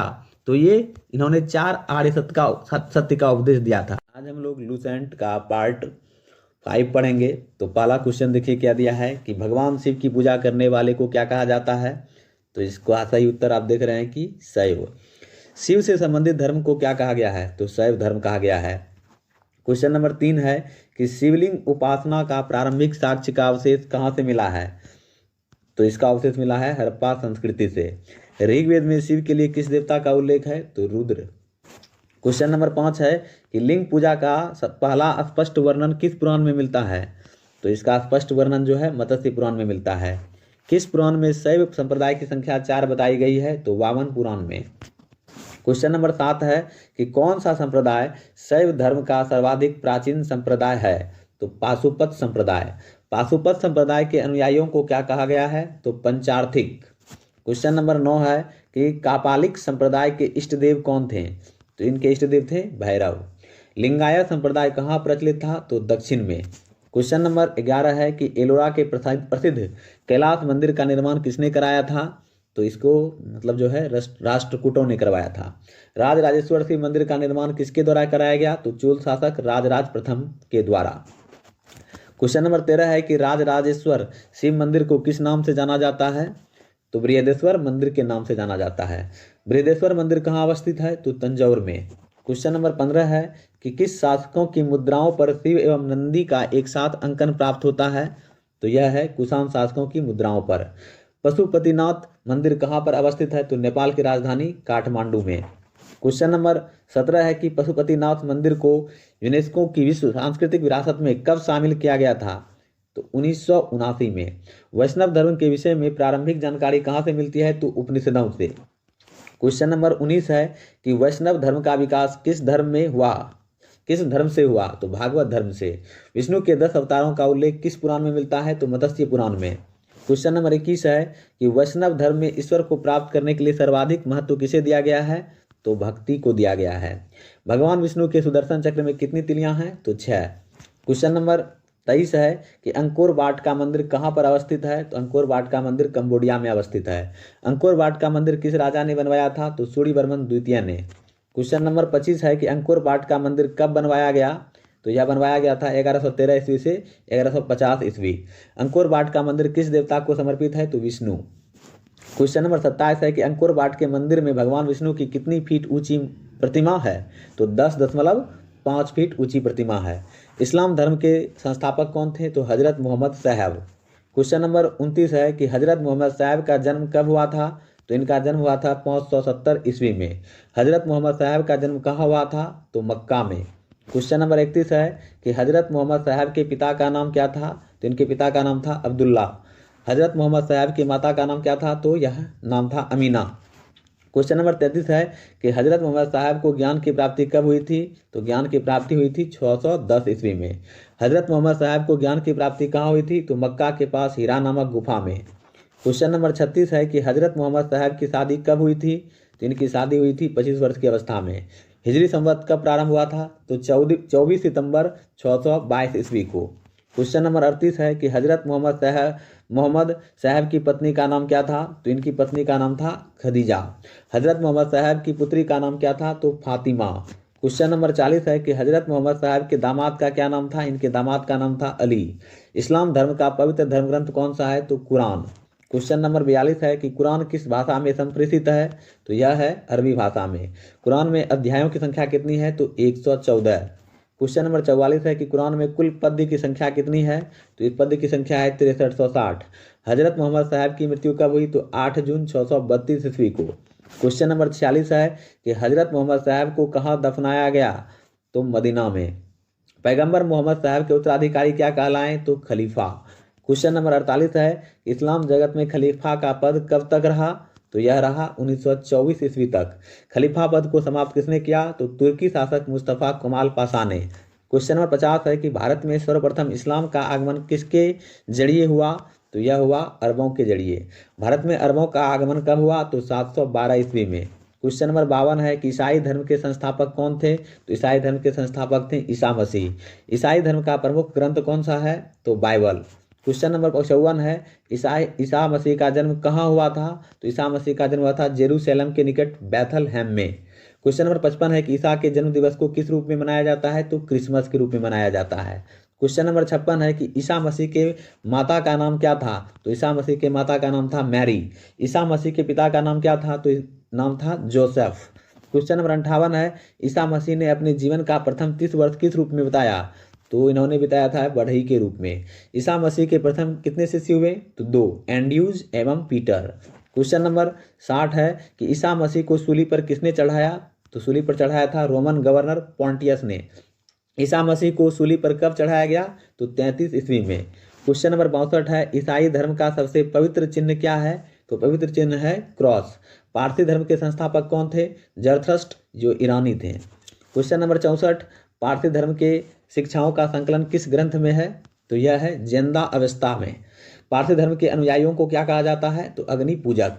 क्वेश्चन नंबर 66 है कि मगध के सबसे प्राचीन वंश के संस्थापक कौन थे? तो इनके संस्थापक थे बृहद्रथ। मगध की सबसे प्राचीनतम राजधानी क्या थी? तो गिरिब्रिज राजगृह। क्वेश्चन नंबर 68 है, जरासंध किसका पुत्र था? तो जरासंध पुत्र था बृहद्रथ का। हर्यक वंश के संस्थापक कौन थे? तो बिंबिसार। क्वेश्चन नंबर 70 है, बिंबिसार मगध की गद्दी पर कब बैठा? तो यह बैठा 544 ईस्वी पूर्व। बिंबिसार किसका अनुयायी था? तो बौद्ध धर्म का। क्वेश्चन नंबर 72 है, प्रशासनिक व्यवस्था पर सबसे पहले बल किसने दिया था? तो बिंबिसार ने। बिंबिसार ने किसे हराकर अंग राज्य को मगध में मिला लिया? तो ब्रह्मदत्त को। क्वेश्चन नंबर 74 है, बिंबिसार ने मगध पर कितने वर्षों तक शासन किया? तो 52 वर्षों तक लगभग। महात्मा बुद्ध की सेवा में बिंबिसार ने किस राज्य वैदिक को भेजा था? तो जीवक को। क्वेश्चन नंबर 76 है, बिंबिसार ने अपने साम्राज्य का विस्तार कैसे किया? तो इन्होंने विस्तार किया था वैवाहिक संबंध द्वारा। बिंबिसार की हत्या किसने की? तो उसके पुत्र अजातशत्रु ने। क्वेश्चन नंबर 78 है, अजातशत्रु मगध की गद्दी पर कब बैठा? तो 493 ईसा पूर्व में। अजातशत्रु का उपनाम क्या था? तो कुनिक। क्वेश्चन नंबर 80 है, अजातशत्रु प्रारंभ में किसका अनुयायी था? तो यह था जैन धर्म का। क्वेश्चन नंबर 81 है, अजातशत्रु ने मगध पर कितने वर्ष तक शासन किया? तो 32 वर्ष तक। क्वेश्चन नंबर 82 है, उदयन किसका पुत्र था? तो उदयन था अजातशत्रु का पुत्र। अजातशत्रु की हत्या किसने की? तो उसके पुत्र उदयन ने। क्वेश्चन नंबर 84 है, उदयन मगध की गद्दी पर कब बैठा? तो यह बैठा था 461 ईस्वी पूर्व में। क्वेश्चन नंबर 85 है कि पाटलिग्राम की स्थापना किसने की थी? तो उदयन ने की थी। उदयन किसका अनुयायी था? तो जैन धर्म का। क्वेश्चन नंबर 87 है, हर्यक वंश का अंतिम राजा कौन था? तो इसका अंतिम राजा था उदयन का पुत्र नागदशक। शिशुनाग कौन था? तो नागदशक का अमात्य। क्वेश्चन नंबर 89 है, शिशुनाग ने किसे अपदस्थ कर मगध पर शिशुनाग वंश की स्थापना की? तो नागदशक को। शिशुनाग ने अपनी राजधानी कहाँ स्थापित की? तो वैशाली में। पहली राजधानी थी पाटलिपुत्र। क्वेश्चन नंबर 91 है, शिशुनाग का उत्तराधिकारी कौन था? तो इसका उत्तराधिकारी था कालाशोक। कालाशोक ने अपनी राजधानी पुनः कहाँ स्थापित की? तो पाटलिपुत्र में। क्वेश्चन नंबर 94 है, शिशुनाग वंश का अंतिम राजा कौन था? तो नंदीवर्धन। क्वेश्चन नंबर 95 है कि नंद वंश का संस्थापक कौन था? तो नंद वंश का संस्थापक था महापद्मनंद। क्वेश्चन नंबर 96 है, नंद वंश का अंतिम शासक कौन था? तो घनानंद। क्वेश्चन नंबर 97 है, घनानंद किसके समकालीन था? तो घनानंद जो है सिकंदर के समकालीन था। क्वेश्चन नंबर 98 है, चंद्रगुप्त मौर्य ने किसे पराजित किया? चंद्रगुप्त मौर्य ने घनानंद को पराजित किया। क्वेश्चन नंबर 99 है कि मौर्य वंश की स्थापना किसने की? तो चंद्रगुप्त मौर्य ने। क्वेश्चन नंबर 100 है कि सिकंदर का जन्म कब हुआ था? तो 356 ईसा पूर्व में। इस तरह से मैंने आपको पार्ट 5 में 100 क्वेश्चन लूसेंट से करवाया। अब इसी प्रकार पार्ट 6 चलेगा और हमारे चैनल को आप सब्सक्राइब कीजिए, लाइक कीजिए, शेयर कीजिए ताकि इस तरह का कंटिन्यूटी बना रहे। आज के लिए इतना ही, मिलेंगे नेक्स्ट वीडियो में, मतलब नेक्स्ट पार्ट में। धन्यवाद, थैंक यू। लोग जीके का पार्ट 5 करने वाले हैं। तो पहला क्वेश्चन आपके सामने ये है कि सिकंदर के पिता का नाम क्या था? तो सिकंदर के पिता का नाम था फिलिप। क्वेश्चन नंबर 2 है कि फिलिप मकदूनिया का शासक कब बना? तो 359 ईसा पूर्व में। चलिए क्वेश्चन नंबर 3 देखिए क्या है, सिकंदर किसका शिष्य था? तो सिकंदर जो है अरस्तु का शिष्य था। क्वेश्चन नंबर 4 है, सिकंदर ने भारत विजय अभियान कब प्रारंभ किया? तो 326 ईसा पूर्व में जो है किया था। क्वेश्चन नंबर 5 है कि सिकंदर का सेनापति कौन था? तो सिकंदर का सेनापति था सेल्यूकस निकेटर। सिकंदर भारत से कब लौटा? तो स्थल मार्ग द्वारा 325 ईसा पूर्व में लौटा था वह। क्वेश्चन नंबर 7 है कि सिकंदर की सेना ने किस नदी के पश्चिमी तट पर पहुंचकर उसे पार करने से इनकार कर दिया था? तो वह है व्यास नदी। क्वेश्चन नंबर 8 है कि सिकंदर की मृत्यु कब हुई थी? तो 325 ईसा पूर्व में इनकी मृत्यु हो गई थी। क्वेश्चन नंबर 9 है कि सिकंदर की मृत्यु कहाँ हुई थी? तो बेबीलोन में। क्वेश्चन नंबर 10 है कि सिकंदर की मृत्यु कितने वर्ष की अवस्था में हो गई थी? तो 33 वर्ष की अवस्था में हो गया था इनका मृत्यु। सिकंदर का जल सेनापति कौन था? तो इनका जल सेनापति था निर्याकस। क्वेश्चन नंबर 12 है कि सिकंदर का प्रिय घोड़ा का नाम क्या था? तो नाम था बऊ केफला। क्वेश्चन नंबर 13 है कि मौर्य वंश का संस्थापक कौन था? तो मौर्य वंश का संस्थापक था चंद्रगुप्त मौर्य। क्वेश्चन नंबर 14 है कि चंद्रगुप्त मौर्य का जन्म कब हुआ था? तो 345 ईस्वी पूर्व हुआ था। क्वेश्चन नंबर 15 है कि मुद्रा राक्षस के लेखक कौन है? तो मुद्रा राक्षस के लेखक हैं विशाखदत्त। क्वेश्चन नंबर 16 है घनानंद को हराने में चंद्रगुप्त मौर्य की मदद किसने की? तो चाणक्य ने की थी। क्वेश्चन नंबर 17 है कि चंद्रगुप्त मौर्य का प्रधानमंत्री कौन था? तो इनका प्रधानमंत्री था चाणक्य। क्वेश्चन नंबर 18 है कि चंद्रगुप्त मगध की गद्दी पर कब बैठा? तो 322 ईसा पूर्व में बैठा था। क्वेश्चन नंबर 19 है कि चंद्रगुप्त ने अपना अंतिम समय कहाँ बिताया? तो कर्नाटक के श्रावणबेलगोला में। यहाँ पर उन्होंने संलेखना विधि से अपना प्राण त्याग दिया था। क्वेश्चन नंबर 20 है कि चंद्रगुप्त ने सेल्यूकस निकेटर को कब हराया? तो 305 ईसा पूर्व में हराया था। क्वेश्चन नंबर 21 है कि सेल्यूकस निकेटर की पुत्री कौन थी? तो इनकी पुत्री का नाम था कार्नेलिया। कार्नेलिया का विवाह किसके साथ हुआ था? तो चंद्रगुप्त मौर्य के साथ हुआ था। क्वेश्चन नंबर 23 है कि चंद्रगुप्त मौर्य ने किस जैन गुरु से जैन धर्म की दीक्षा ली? तो भद्रबाहु से। सेल्यूकस निकेटर का राजदूत कौन था? तो मेगास्थनीज था। क्वेश्चन नंबर 25 है कि मेगास्थनीज किसके दरबार में रहता था? तो यह है चंद्रगुप्त मौर्य के दरबार में रहता था। किसके अनुसार चंद्रगुप्त ने सेल्यूकस को 500 हाथी उपहार में दिया था? तो प्लूटार्क के अनुसार। क्वेश्चन नंबर 27 है कि चंद्रगुप्त मौर्य की मृत्यु कब हुई थी? तो चंद्रगुप्त मौर्य की मृत्यु हुई थी 298 ईसा पूर्व में। क्वेश्चन नंबर 29 है कि चंद्रगुप्त मौर्य की मृत्यु कहाँ हुई थी? तो कर्नाटक के श्रावणबेलगोला में। क्वेश्चन नंबर 30 है कि चंद्रगुप्त मौर्य का उत्तराधिकारी कौन था? तो इसका उत्तराधिकारी था बिंदुसार। बिंदुसार मगध की गद्दी पर कब बैठा? तो 298 ईसा पूर्व में बैठा था। क्वेश्चन नंबर 32 है कि बिंदुसार को अन्य किस नाम से जाना जाता है? तो अमित्रघात के नाम से जाना जाता है। अमित्रघात का क्या अर्थ होता है? तो इसका अर्थ होता है शत्रु विनाशक। क्वेश्चन नंबर 34 है कि बिंदुसार किस संप्रदाय का अनुयायी था? तो यह था आजीवक संप्रदाय का। क्वेश्चन नंबर 35 है कि अशोक सर्वप्रथम किसका अनुयायी था? तो ब्राह्मण धर्म का अनुयायी था। क्वेश्चन नंबर 36 है कि वायु पुराण में बिंदुसार को क्या कहा गया है? तो भद्रासार कहा गया है। जैन ग्रंथों में बिंदुसार को क्या कहा गया है? तो सिंहसैन कहा गया है। क्वेश्चन नंबर 38 है कि बिंदुसार का उत्तराधिकारी कौन था? तो इनका उत्तराधिकारी था अशोक। अशोक मगध की राजगद्दी पर कब बैठा? तो 269 ईसा पूर्व में। क्वेश्चन नंबर 40 है कि अशोक की माता का नाम क्या था? तो इनकी माता का नाम था शुभाद्रंगी। क्वेश्चन नंबर 42 है कि राजगद्दी पर बैठने के समय अशोक कहाँ का राज्यपाल था? तो अवंती का। क्वेश्चन नंबर 43 है कि अशोक का नाम अशोक किस शिलालेख में मिलता है? तो मास्की एवं गुर्जरा अभिलेख में। क्वेश्चन नंबर 44 है कि पुराणों में अशोक को क्या कहा गया है? तो अशोक वर्धन कहा गया है। क्वेश्चन नंबर 45 है कि अशोक ने कलिंग पर आक्रमण कब किया? तो 261 ईसा पूर्व में। क्वेश्चन नंबर 46 है कि अशोक को बौद्ध धर्म की दीक्षा किसने दी? तो उपगुप्त नामक बौद्ध भिक्षु ने। क्वेश्चन नंबर 47 है कि अशोक ने बौद्ध धर्म के प्रचार के लिए किसे श्रीलंका भेजा? तो पुत्र महेंद्र एवं पुत्री संघमित्रा को। क्वेश्चन नंबर 48 है कि भारत में शिलालेख का प्रचलन सर्वप्रथम किसने किया? तो अशोक ने किया था। क्वेश्चन नंबर 49 है कि अशोक के शिलालेख में कितने लिपियों का प्रयोग किया गया है? तो 4, ब्राह्मही, खरोष्टी, ग्रीक एवं अरमाइक। क्वेश्चन नंबर 50 है कि ग्रीक एवं अरमाइक लिपि का अभिलेख कहाँ से प्राप्त हुआ है? तो अफगानिस्तान से। क्वेश्चन नंबर 51 है कि खरोष्ठी लिपि का अभिलेख कहाँ से प्राप्त हुआ है? तो पाकिस्तान से, उत्तर पश्चिम पाकिस्तान से। भारत में अशोक के किस प्रकार के अभिलेख मिले हैं? तो ब्राह्मणी लिपि के। क्वेश्चन नंबर 53 है कि खरोष्ठी लिपि किस ओर लिखी जाती है? तो यह लिखी जाती है दाएं से बाएं ओर। अशोक के अभिलेखों को कितने भागों में बांटा गया है? तो 3, शिलालेख, स्तंभलेख तथा गुहालेख। क्वेश्चन नंबर 55 है कि अशोक के शिलालेख की खोज कब की गई थी? तो यह 1750 में की गई थी। अशोक के शिलालेख की खोज किसने की थी? तो पाद्रेटी फैनथेलर ने। क्वेश्चन नंबर 57 है अशोक के अभिलेख को सबसे पहले किसने पढ़ा था? तो जेम्स प्रिंसप ने पढ़ा था 1837 में। अशोक के शिलालेखों की संख्या कितनी है? तो 14 है। क्वेश्चन नंबर 59 है कि अशोक के स्तंभ लेखों की संख्या कितनी है? तो स्तंभ लेखों की संख्या 7 है। भारत में अशोक के स्तंभ लेख किस लिपि में लिखी गई है? तो ब्राह्मणी लिपि में। क्वेश्चन नंबर 61 है कि किस अभिलेख को रानी का अभिलेख कहा जाता है? तो कौशाम्बी अभिलेख को। क्वेश्चन नंबर 62 है कि अशोक का कौन सा अभिलेख सबसे लंबा है? तो 7वां अभिलेख। क्वेश्चन नंबर 63 है अशोक का पहला शिलालेख में किसका वर्णन किया गया है? तो पशु बलि की निंदा का किया गया है।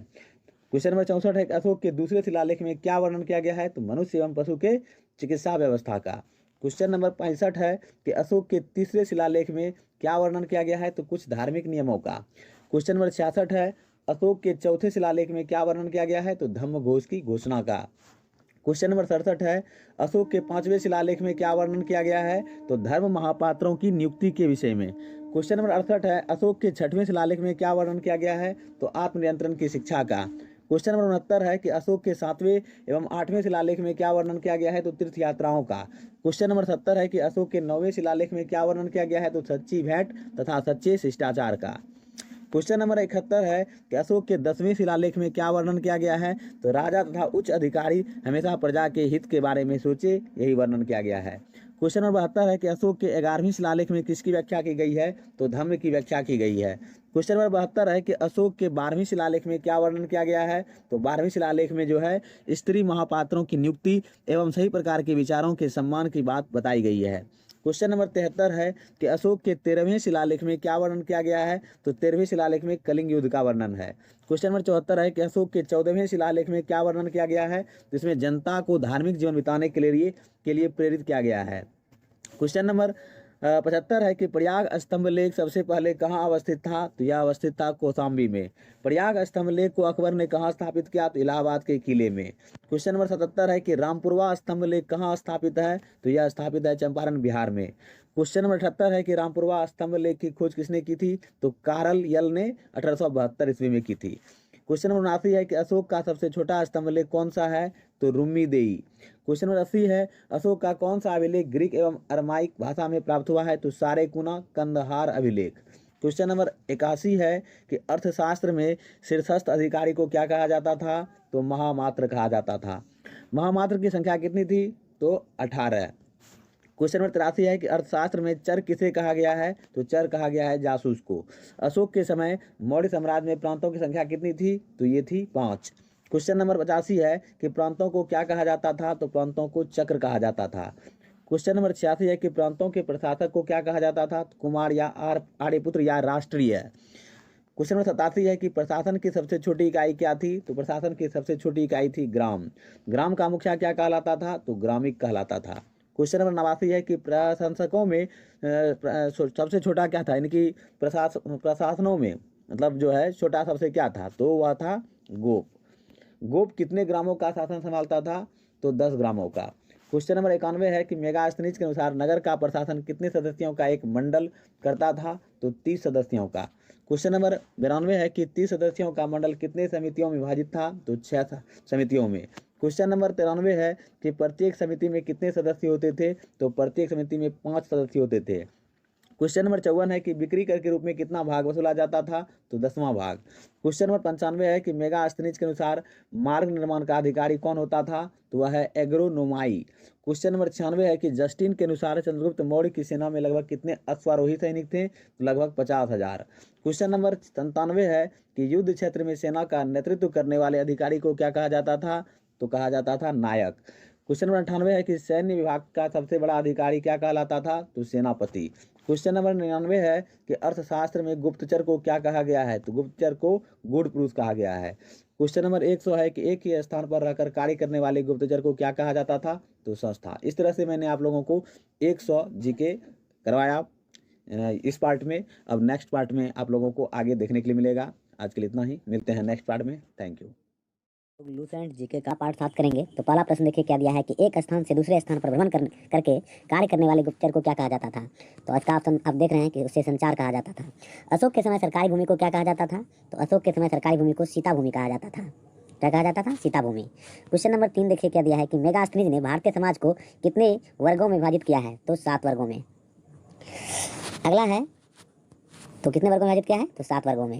अगला क्वेश्चन है कि मौर्य शासन कितने वर्षों तक रहा? तो 137 वर्षों तक रहा था। क्वेश्चन नंबर 5 है कि भागवत पुराण के अनुसार मौर्य वंश में कितने राजा हुए? तो जो है मौर्य वंश में 10 राजा हुए। क्वेश्चन नंबर 6 है कि मौर्य वंश का अंतिम शासक कौन था? इसका अंतिम शासक था वृहद्रथ। क्वेश्चन नंबर 7 है कि वृद्धरथ की हत्या किसने की थी? तो वृद्धरथ की हत्या की थी पुष्यमित्र शुंग ने। वृद्धरथ का सेनापति कौन था? तो पुष्यमित्र शुंग। क्वेश्चन नंबर 9 है कि पुष्यमित्र शुंग ने वृद्धरथ की हत्या कब की थी? तो इसकी हत्या की गई थी 185 ईसा पूर्व में। नेक्स्ट क्वेश्चन है कि पुष्यमित्र शुंग मगध की गद्दी पर कब बैठा? तो मगध की गद्दी पर बैठा 185 ईसा पूर्व में। पुष्यमित्र शुंग जिसने मगध पर शुंग वंश की नींव डाली किस जाति का था? तो वह था ब्राह्मण जाति का। अगला देखिए क्वेश्चन नंबर 12 है कि शुंग शासकों ने अपनी राजधानी कहाँ स्थापित की? तो जो है इसका सही आंसर है विदिशा में। अगला प्रश्न है कि भरहुत स्तूप का निर्माण किसने कराया? तो पुष्यमित्र शुंग ने। क्वेश्चन नंबर 14 है कि शुंग वंश का अंतिम शासक कौन था? तो शुंग वंश का अंतिम शासक था देवभूति। शुंग वंश के अंतिम शासक की हत्या किसने की थी? तो वासुदेव ने। अगला प्रश्न है क्वेश्चन नंबर 16 कि वासुदेव ने देवभूति की हत्या कर किस वंश की नींव डाली? तो कण्व वंश की। कण्व वंश का अंतिम राजा कौन हुआ? तो सुशर्मा। क्वेश्चन नंबर 17 है कि सातवाहन वंश की स्थापना किसने की? तो सातवाहन वंश की स्थापना सिमुक ने 60 ईसा पूर्व में किया। ब्राह्मणों को भूमि अनुदान देने की प्रथा सर्वप्रथम किसने आरंभ किया? तो सातवाहन शासकों ने। क्वेश्चन नंबर 19 है कि सातवाहनों की राजकीय भाषा एवं लिपि क्या थी? तो भाषा प्राकृत थी एवं लिपि ब्राह्मी। क्वेश्चन नंबर 20 है कि अशोक की मृत्यु उपरांत प्रथम शताब्दी में किस राजवंश का उदय हुआ? तो चेदी राजवंश का। क्वेश्चन नंबर 21 है कि चेदी वंश का सबसे प्रतापी राजा कौन था? तो इसका प्रतापी राजा था खारवेल। खारवेल किस धर्म का अनुयायी था? जैन धर्म का अनुयायी था यह। क्वेश्चन नंबर 23 है कि भारत पर सबसे पहले आक्रमण किसने किया था? तो बैक्टीरिया के शासक डेमेट्रियस ने। डेमेट्रियस ने भारत पर आक्रमण कब किया था? तो 190 ईसा पूर्व में। क्वेश्चन नंबर 25 है कि हिंद यूनानी शासकों में सबसे अत्यधिक विख्यात शासक कौन था? तो मिनांडर 165 से लेकर 145 ईसा पूर्व तक इसका समय रहा। मिनांडर ने किससे बौद्ध धर्म की दीक्षा ली थी? तो नागसेन यानी नागार्जुन से। नागसेन को नागार्जुन भी कहा जाता है। मिनांडर के प्रश्न एवं नागसेन द्वारा दिए गए उत्तर किस पुस्तक में है? तो मिलिंद पन्हो। क्वेश्चन नंबर 28 है कि भारत में सोने के सिक्के सबसे पहले किसने जारी किए? तो हिंद यूनानियों ने। बहुत ही व्यवहारिक प्रश्न है यह। क्वेश्चन नंबर 29 है कि हिंद यूनानियों के बाद भारत कौन आए? तो हिंद यूनानियों के बाद जो है भारत में शक आए। मूलतः शक कहाँ के निवासी थे? तो ये थे मध्य एशिया के। क्वेश्चन नंबर 31 है कि शकों का सबसे प्रतापी शासक कौन था? तो प्रतापी शासक था रुद्रदामन प्रथम। भारत में शक राजा अपने आप को क्या कहते थे? तो क्षत्रप कहते थे। क्वेश्चन नंबर 33 है विक्रम संवत कब आरंभ हुआ? तो विक्रम संवत जो है 58 ईसा पूर्व से आरंभ हुआ। भारत पर आक्रमण करने वाले विदेशी आक्रमणकारियों का क्रम क्या है? तो पहला हिंद यूनानी, दूसरा शक, तीसरा पल्लव और चौथा कुषाण था। क्वेश्चन नंबर 35 है कि कुषाण वंश के संस्थापक कौन थे? कुषाण वंश के संस्थापक थे कुजुल कड़फिसेस। कुषाण वंश का सबसे प्रतापी राजा कौन था? तो इसका प्रतापी राजा था कनिष्क। क्वेश्चन नंबर 37 है कनिष्क की राजधानी कहाँ थी? तो कनिष्क की राजधानी थी पुरुषपुर या पेशावर। कुषाणों का द्वितीय राजधानी कहाँ था? तो यह था मथुरा। क्वेश्चन नंबर 39 है कि कनिष्क बौद्ध धर्म के किस संप्रदाय का अनुयायी था? तो यह अनुयायी था महायान संप्रदाय का। क्वेश्चन नंबर 40 है किस शासक ने सोने के सर्वाधिक शुद्ध सिक्के जारी किए? तो कुषाण वंश के शासकों ने। कुषाणों ने उत्तरी तथा उत्तरी पश्चिमी भारत में सर्वाधिक संख्या में किस सिक्के को जारी किया था? तो तांबे के सिक्के को। क्वेश्चन नंबर 42 है कनिष्क का राज्यवेद कौन था? तो कनिष्क का राज्यवेद था आयुर्वेद का विद्वान चरक। चरक संहिता की रचना किसने की है? तो चरक ने। क्वेश्चन नंबर 44 है कि महाविवाद सूत्र के रचनाकार कौन है? तो इसके रचनाकार हैं वसुमित्र। महाविवाद सूत्र को बौद्ध धर्म का क्या कहा जाता है? तो विश्वकोश कहा जाता है। क्वेश्चन नंबर 46 है कि बुद्ध चरित्र की रचना किसने की? तो इसकी रचना की थी कनिष्क के राजकवि अश्वघोष ने। भारत का आइंस्टीन किसे कहा जाता है? तो नागार्जुन को भारत का आइंस्टीन कहा जाता है। नागार्जुन द्वारा रचित पुस्तक कौन सा है? तो जो है वह माध्यमिक सूत्र है। सापेक्षता का सिद्धांत किसने प्रस्तुत किया था? तो नागार्जुन ने प्रस्तुत किया था। क्वेश्चन नंबर 50 है नागार्जुन किसके दरबार का विभूति था? तो नागार्जुन जो है कनिष्क के दरबार का विभूति था। कनिष्क की मृत्यु कब हुई थी? तो 102 ईस्वी में। क्वेश्चन नंबर 52 है कुषाण वंश का अंतिम शासक कौन था? तो कुषाण वंश का अंतिम शासक था वासुदेव। क्वेश्चन नंबर 53 है गांधार शैली और मथुरा शैली का विकास किसके शासनकाल में हुआ था? तो जो है वह है कनिष्क के शासनकाल में। क्वेश्चन नंबर 54 है रेशम मार्ग पर नियंत्रण रखने वाले शासकों में सबसे प्रसिद्ध शासक कौन था? तो वो था कनिष्क। नेक्स्ट क्वेश्चन है क्वेश्चन नंबर 55 है कि रेशम बनाने की तकनीक का आविष्कार सबसे पहले कहाँ हुआ? तो चीन में हुआ था। ठीक है, आप देख रहे हैं चीन में हुआ था। क्वेश्चन नंबर 56 है कि कुषाण काल में सबसे अधिक विकास किस क्षेत्र में हुआ था? तो वास्तुकला के क्षेत्र में हुआ था। क्वेश्चन नंबर 57 है कि संगम साहित्य में कितने राज्यों का विवरण प्राप्त होता है? तो 3 राज्यों का विवरण प्राप्त होता है जो कि है चेर और पांड्य। इस तरह से आप देख रहे हैं कि ये जो है 3 राज्यों का विवरण प्राप्त होता है। संगम युगीन राज्यों में सर्वाधिक शक्तिशाली राज्य किसका था? तो चोलों का। क्वेश्चन नंबर है 59 कि गुप्त वंश का संस्थापक कौन था? तो गुप्त वंश का संस्थापक था श्रीगुप्त। 240 से लेकर 280 ईस्वी इसका समय पीरियड रहा। 60वां नंबर क्वेश्चन है कि श्रीगुप्त का उत्तराधिकारी कौन हुआ? तो घटोत्कच, जिनका टाइम पीरियड रहा 280 से 320 ईस्वी। क्वेश्चन नंबर 61 है कि गुप्त वंश का प्रथम महान सम्राट कौन था? तो चंद्रगुप्त प्रथम था। महाराज धीराज की उपाधि धारण किसने किया? तो चंद्रगुप्त प्रथम ने 320 ईस्वी में। क्वेश्चन नंबर 63 है गुप्त संवत की शुरुआत किसने की? तो चंद्रगुप्त प्रथम ने किया था 319 से 320 ईस्वी। चंद्रगुप्त प्रथम का उत्तराधिकारी कौन हुआ? तो समुद्रगुप्त। क्वेश्चन नंबर 65 है कि भारत का नेपोलियन किसे कहा जाता है? तो भारत का नेपोलियन जो है समुद्रगुप्त को कहा जाता है। कविराज किसे कहा जाता है? तो समुद्रगुप्त को ही कविराज भी कहा जाता है। परम भागवत की उपाधि धारण करने वाला प्रथम गुप्त शासक कौन था? तो वह था समुद्रगुप्त। समुद्रगुप्त किसका उपासक था? तो यह था विष्णु का उपासक। क्वेश्चन नंबर 69 है कि समुद्रगुप्त का दरबारी कवि कौन था? तो इनका दरबारी कवि था हरिसेन। इलाहाबाद प्रशस्ति लेख की रचना किसने की? तो हरिसेन ने की थी। क्वेश्चन नंबर 71 है कि समुद्रगुप्त का उत्तराधिकारी कौन हुआ? तो इसका उत्तराधिकारी हुआ चंद्रगुप्त द्वितीय। फाहियान भारत किसके शासनकाल में आया था? तो चंद्रगुप्त द्वितीय के शासनकाल में यह भारत आया था। क्वेश्चन नंबर 73 है कि चंद्रगुप्त द्वितीय का उत्तराधिकारी कौन हुआ? इनका उत्तराधिकारी हुआ कुमारगुप्त प्रथम। नालंदा विश्वविद्यालय की स्थापना किसने की? कुमारगुप्त ने की थी। क्वेश्चन नंबर 75 है कि कुमारगुप्त प्रथम का उत्तराधिकारी कौन हुआ? इनका उत्तराधिकारी हुआ स्कंदगुप्त 455 से 467 ईसा पूर्व। अंतिम गुप्त शासक कौन था? तो विष्णुगुप्त था। क्वेश्चन नंबर 77 है कि अजंता की गुफाएं बौद्ध धर्म की किस शाखा से संबंधित है? तो वह है महायान शाखा से। पंचतंत्र के लेखक कौन है? तो यह है विष्णु शर्मा। क्वेश्चन नंबर 79 है विष्णु शर्मा द्वारा पंचतंत्र किस काल में लिखा गया? तो यह लिखा गया था गुप्त काल में। आर्यभट्ट ने कौन सा ग्रंथ लिखा है? तो आर्यभट्टियम एवं सूर्य सिद्धांत। क्वेश्चन नंबर 81 है कि सूर्य ग्रहण एवं चंद्र ग्रहण के वास्तविक कारण को किसने बताया? तो आर्यभट्ट ने। क्वेश्चन नंबर 82 है कि वराहमिहिर कौन सी पुस्तक मतलब वराहमिहिर ने कौन सी पुस्तक लिखी है? तो बृहद संहिता लिखा है इन्होंने। क्वेश्चन नंबर 83 है कि गुप्त राजाओं की शासकीय भाषा क्या थी? इनकी शास्त्रीय भाषा थी शासकीय भाषा संस्कृत। गुप्त काल में चांदी के सिक्के को क्या कहा जाता था? तो रुपया कहा जाता था। क्वेश्चन नंबर 85 है कि मंदिर बनाने की कला का जन्म किस काल में हुआ? तो गुप्त काल में। क्वेश्चन नंबर 86 है कि सांस्कृतिक उपलब्धियों के कारण किस काल को भारतीय इतिहास का स्वर्ण युग कहा जाता है? तो गुप्त काल को कहा जाता है। क्वेश्चन नंबर 87 है कि हर्षवर्धन के पिता का नाम क्या था? तो प्रभाकर वर्धन। यात्रियों का राजकुमार किसे कहा जाता है? तो वैनसॉन्ग को यात्रियों का राजकुमार कहा जाता है। वैनसॉन्ग किसके शासनकाल में भारत आया था? तो यह जो है हर्षवर्धन के शासनकाल में भारत आया था। नीति का पंडित एवं वर्तमान शाक्य मुनि किसे कहा जाता है? तो वैनसॉन्ग को कहा जाता है। क्वेश्चन नंबर 91 है कि हर्षवर्धन के दरबारी कवि कौन थे? तो ये थे बाणभट्ट। हर्षचरित्र एवं कादंबरी की रचना किसने की? तो ये बाणभट्ट ने किया था। क्वेश्चन नंबर 93 है किसे भारत का अंतिम हिंदू सम्राट कहा गया है? तो हर्षवर्धन को। क्वेश्चन नंबर 94 है हर्षवर्धन के समय सूती वस्त्रों के निर्माण के लिए प्रसिद्ध केंद्र कौन था? तो मथुरा। क्वेश्चन नंबर 95 है कि पल्लव वंश का संस्थापक कौन था? पल्लव वंश का संस्थापक था सिंह विष्णु, जिसका टाइम पीरियड रहा 575 से 600 ईस्वी। क्वेश्चन नंबर 96 है कृता अर्जुनियम के लेखक कौन है? तो इसके लेखक हैं भारवी। क्वेश्चन नंबर 97 है कि भारवी किसके दरबार में रहते थे? तो सिंह विष्णु के दरबार में रहते थे ये। क्वेश्चन नंबर 98 है कि पल्लव वंश का अंतिम शासक कौन हुआ? तो पल्लव वंश का अंतिम शासक हुआ अपराजिता वर्मन, जो कि 880 से लेकर 903 तक रहा। क्वेश्चन नंबर 99 है कि मत विलास प्रहसन की रचना किसने की थी? तो ये किया था महेंद्र वर्मन ने। क्वेश्चन नंबर 100 है कि अरबों के आक्रमण के समय पल्लव वंश का शासक कौन था? तो नरसिंह वर्मन द्वितीय।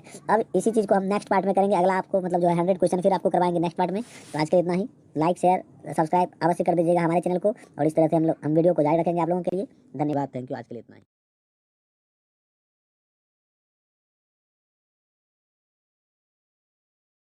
हम लोग लूसेंट का पार्ट 8 करने वाले हैं। तो पहला प्रश्न देखिए क्या है कि दक्षिण भारत में पल्लव वंश के बाद किस शासक का शासन स्थापित हुआ? तो इसका आंसर है चोल वंश का। चोल वंश का संस्थापक कौन था? तो यह था विजयालय 850 से 887 ईस्वी। क्वेश्चन नंबर 3 है कि चोल साम्राज्य का सर्वाधिक विस्तार किसके शासनकाल में हुआ था? तो राजेंद्र प्रथम के शासनकाल में। चोल वंश का अंतिम राजा कौन था? तो राजेंद्र तृतीय। क्वेश्चन नंबर 5 है कि संपूर्ण चोल साम्राज्य कितने प्रांतों में विभक्त था? तो 6 प्रांतों में। राष्ट्रकूट राजवंश का संस्थापक कौन था? तो दंतीदुर्ग 752 ईस्वी। क्वेश्चन नंबर 7 है एलोरा के प्रसिद्ध कैलाश मंदिर का निर्माण किसने करवाया था? तो कृष्ण प्रथम ने। मिताक्षरा के लेखक कौन हैं? तो विज्ञानेश्वर। क्वेश्चन नंबर 9 है कि पुलकेशिन द्वितीय किस वंश का शासक था? तो चालुक्य वंश का। एहोल अभिलेख का संबंध किससे है? तो पुलकेशिन द्वितीय से। क्वेश्चन नंबर 11 है कि पाल वंश का संस्थापक कौन था? तो पाल वंश का संस्थापक था गोपाल। 750 ईस्वी में जो है इन्होंने स्थापना किया था पाल वंश का। पाल वंश की राजधानी कहाँ थी? तो मुंगेर। क्वेश्चन नंबर 13 है कि गोपाल किस धर्म का अनुयायी था? तो गोपाल था बौद्ध धर्म का अनुयायी। क्वेश्चन नंबर 14 है उदंतपुरी विश्वविद्यालय की स्थापना किसने किया था? तो गोपाल ने किया था। पाल वंश का सबसे महान शासक कौन था? तो धर्मपाल। क्वेश्चन नंबर 16 है विक्रमशिला विश्वविद्यालय की स्थापना किसने किया था? तो धर्मपाल ने। कन्नौज के लिए त्रिपक्षीय संघर्ष किनके किनके बीच हुआ? तो पाल वंश, गुर्जर प्रतिहार वंश एवं राष्ट्रकूट वंश के बीच। क्वेश्चन नंबर 18 है कि गीत गोविंद के रचयिता कौन है? तो गीत गोविंद के रचयिता हैं जयदेव। गुर्जर प्रतिहार वंश का संस्थापक कौन था? तो नागभट्ट प्रथम। क्वेश्चन नंबर 20 है कि प्रतिहार वंश का सर्वाधिक शक्तिशाली शासक कौन था? तो मिहिर भोज। चौहान वंश का संस्थापक कौन था? तो वासुदेव। क्वेश्चन नंबर 22 है कि चंद्रवरदाई कौन था? तो चंद्रवरदाई था पृथ्वीराज तृतीय का राजकवि। पृथ्वीराज रासो की रचना किसने की थी? तो चंद्रवरदाई ने। क्वेश्चन नंबर 24 है कि तराइन का प्रथम युद्ध कब हुआ था? तो तराइन का प्रथम युद्ध हुआ था 1191 में। तराइन का प्रथम युद्ध किनके बीच हुआ था? तो मोहम्मद गौरी और पृथ्वीराज तृतीय के बीच। क्वेश्चन नंबर 26 है कि तराइन के प्रथम युद्ध में किसकी जीत हुई थी? पृथ्वीराज तृतीय की। तराइन का द्वितीय युद्ध कब हुआ था? 1192 में। तराइन के द्वितीय युद्ध में किनकी जीत हुई थी? तो मोहम्मद गोरी की। परमार वंश का सर्वाधिक शक्तिशाली शासक कौन था? तो राजा भोज। क्वेश्चन नंबर 30 है कि खतौली का युद्ध कब हुआ था? तो यह हुआ था 1518 ईस्वी में। खतौली का युद्ध किनके बीच हुआ था? तो राणा संगा एवं इब्राहिम लोदी के बीच। क्वेश्चन नंबर 32 है कि महमूद गजनी किसका पुत्र था? तो यह था सुबुक्तगीन का पुत्र। क्वेश्चन नंबर 33 है कि महमूद गजनी ने भारत पर कितने बार आक्रमण किया था? तो 17 बार। महमूद गजनी ने भारत पर प्रथम आक्रमण कब किया था? तो 1000 ईस्वी में। क्वेश्चन नंबर 35 है कि महमूद गजनी ने सोमनाथ मंदिर पर आक्रमण कब किया? तो 1025 ईस्वी में। महमूद गजनी की मृत्यु कब हुई? तो 1030 ईस्वी में। बहुत ही वीआईपी क्वेश्चन है, आप लोग देखते जाइए। अगला प्रश्न देखिए कि क्वेश्चन नंबर 37 है कि सुल्तान की उपाधि धारण करने वाला प्रथम शासक कौन था? तो महमूद गजनी। चंदावर का युद्ध कब हुआ था? तो 1194 में। क्वेश्चन नंबर 39 है कि चंदावर का युद्ध किनके बीच हुआ था? तो यह हुआ था गौरी एवं जयचंद के बीच। तराइन के प्रथम युद्ध में पृथ्वीराज चौहान का सेनापति कौन था? तो अस्कंद था। क्वेश्चन नंबर 41 है कि मोहम्मद गोरी की हत्या कब हुई थी? तो इनकी हत्या हुई थी 15 मार्च 1206 में। गुलाम वंश की स्थापना कब हुआ था? तो 1206 में। क्वेश्चन नंबर 43 है गुलाम वंश की स्थापना किसने किया था? तो यह किया था मोहम्मद गोरी का गुलाम कुतुबुद्दीन ऐबक ने। कुतुब मीनार का निर्माण किसने करवाया? कुतुबुद्दीन ऐबक ने। क्वेश्चन नंबर 45 है कुवत उल इस्लाम मस्जिद एवं अजमेर का 2.5 दिन का झोपड़ा नामक मस्जिद का निर्माण किसने करवाया था? तो कुतुबुद्दीन ऐबक ने। लाख बख्श किसे कहा जाता है? तो कुतुबुद्दीन ऐबक को कहा जाता है। क्वेश्चन नंबर 41 है कि नालंदा विश्वविद्यालय को ध्वस्त किसने किया था? तो इसको ध्वस्त किया था ऐबक का सहायक सेनानायक बख्तियार खिलजी ने। ऐबक की मृत्यु कब हुई थी? तो 1210 ईस्वी में। क्वेश्चन नंबर 43 है कि ऐबक का उत्तराधिकारी कौन हुआ? तो ऐबक का उत्तराधिकारी हुआ आराम शाह। थोड़े दिन के लिए शासक रहा, उसके बाद फिर इसको हटा दिया गया। उसके बाद आता है क्वेश्चन नंबर 44 कि इल्तुतमिश दिल्ली की गद्दी पर कब बैठा? तो 1211 में। क्वेश्चन नंबर 45 है कि इल्तुतमिश किसका गुलाम था? तो इल्तुतमिश जो है कुतुबुद्दीन ऐबक का गुलाम था। क्वेश्चन नंबर 46 है कि ऐबक की मृत्यु के समय इल्तुतमिश कहाँ का गवर्नर था? तो बदायूं का। क्वेश्चन नंबर 47 है कि कुतुबुद्दीन ऐबक की राजधानी कहाँ थी? तो इसकी राजधानी थी लाहौर। किसने लाहौर से राजधानी को स्थानांतरित करके दिल्ली लाया? तो इल्तुतमिश ने। क्वेश्चन नंबर 49 है कि कुतुब मीनार के निर्माण को पूर्ण किसने करवाया था? तो इसका मतलब जो है इल्तुतमिश ने करवाया था। सबसे पहले शुद्ध अरबी सिक्के किसने जारी किए? तो इल्तुतमिश ने। क्वेश्चन नंबर 51 है कि इक्ता प्रणाली किसने चलाई? तो इक्ता प्रणाली चलाई थी इल्तुतमिश ने। सर्वप्रथम दिल्ली के अमीरों का दमन किसने किया? तो इल्तुतमिश ने। क्वेश्चन नंबर 53 है कि इल्तुतमिश ने बगदाद के खलीफा से सुल्तान का पद कब स्वीकृत किया? तो 1229 ईस्वी में। इल्तुतमिश की मृत्यु कब हुई थी? तो अप्रैल 1236 ईस्वी में। क्वेश्चन नंबर 55 है कि इल्तुतमिश की मृत्यु के बाद दिल्ली सल्तनत की गद्दी पर कौन बैठा? तो यह बैठा था उसका पुत्र रुकनुद्दीन फिरोज। प्रथम मुस्लिम महिला शासक कौन थी? तो रजिया सुल्तान। इल्तुतमिश की पुत्री थी यह। रजिया सुल्तान की हत्या कब कर दी गई? तो इसकी हत्या कर दी गई 13 अक्टूबर 1240। इन्होंने 4 साल तक ही शासन किया था।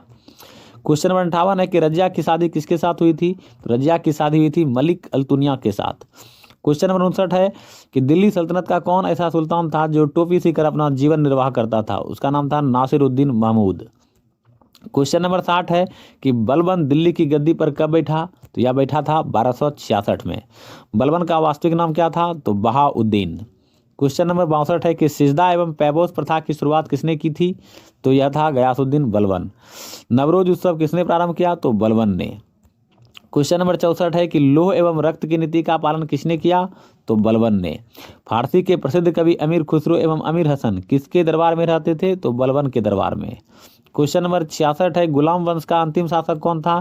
तो गुलाम वंश का अंतिम शासक था शमसुद्दीन क्यूमर्स।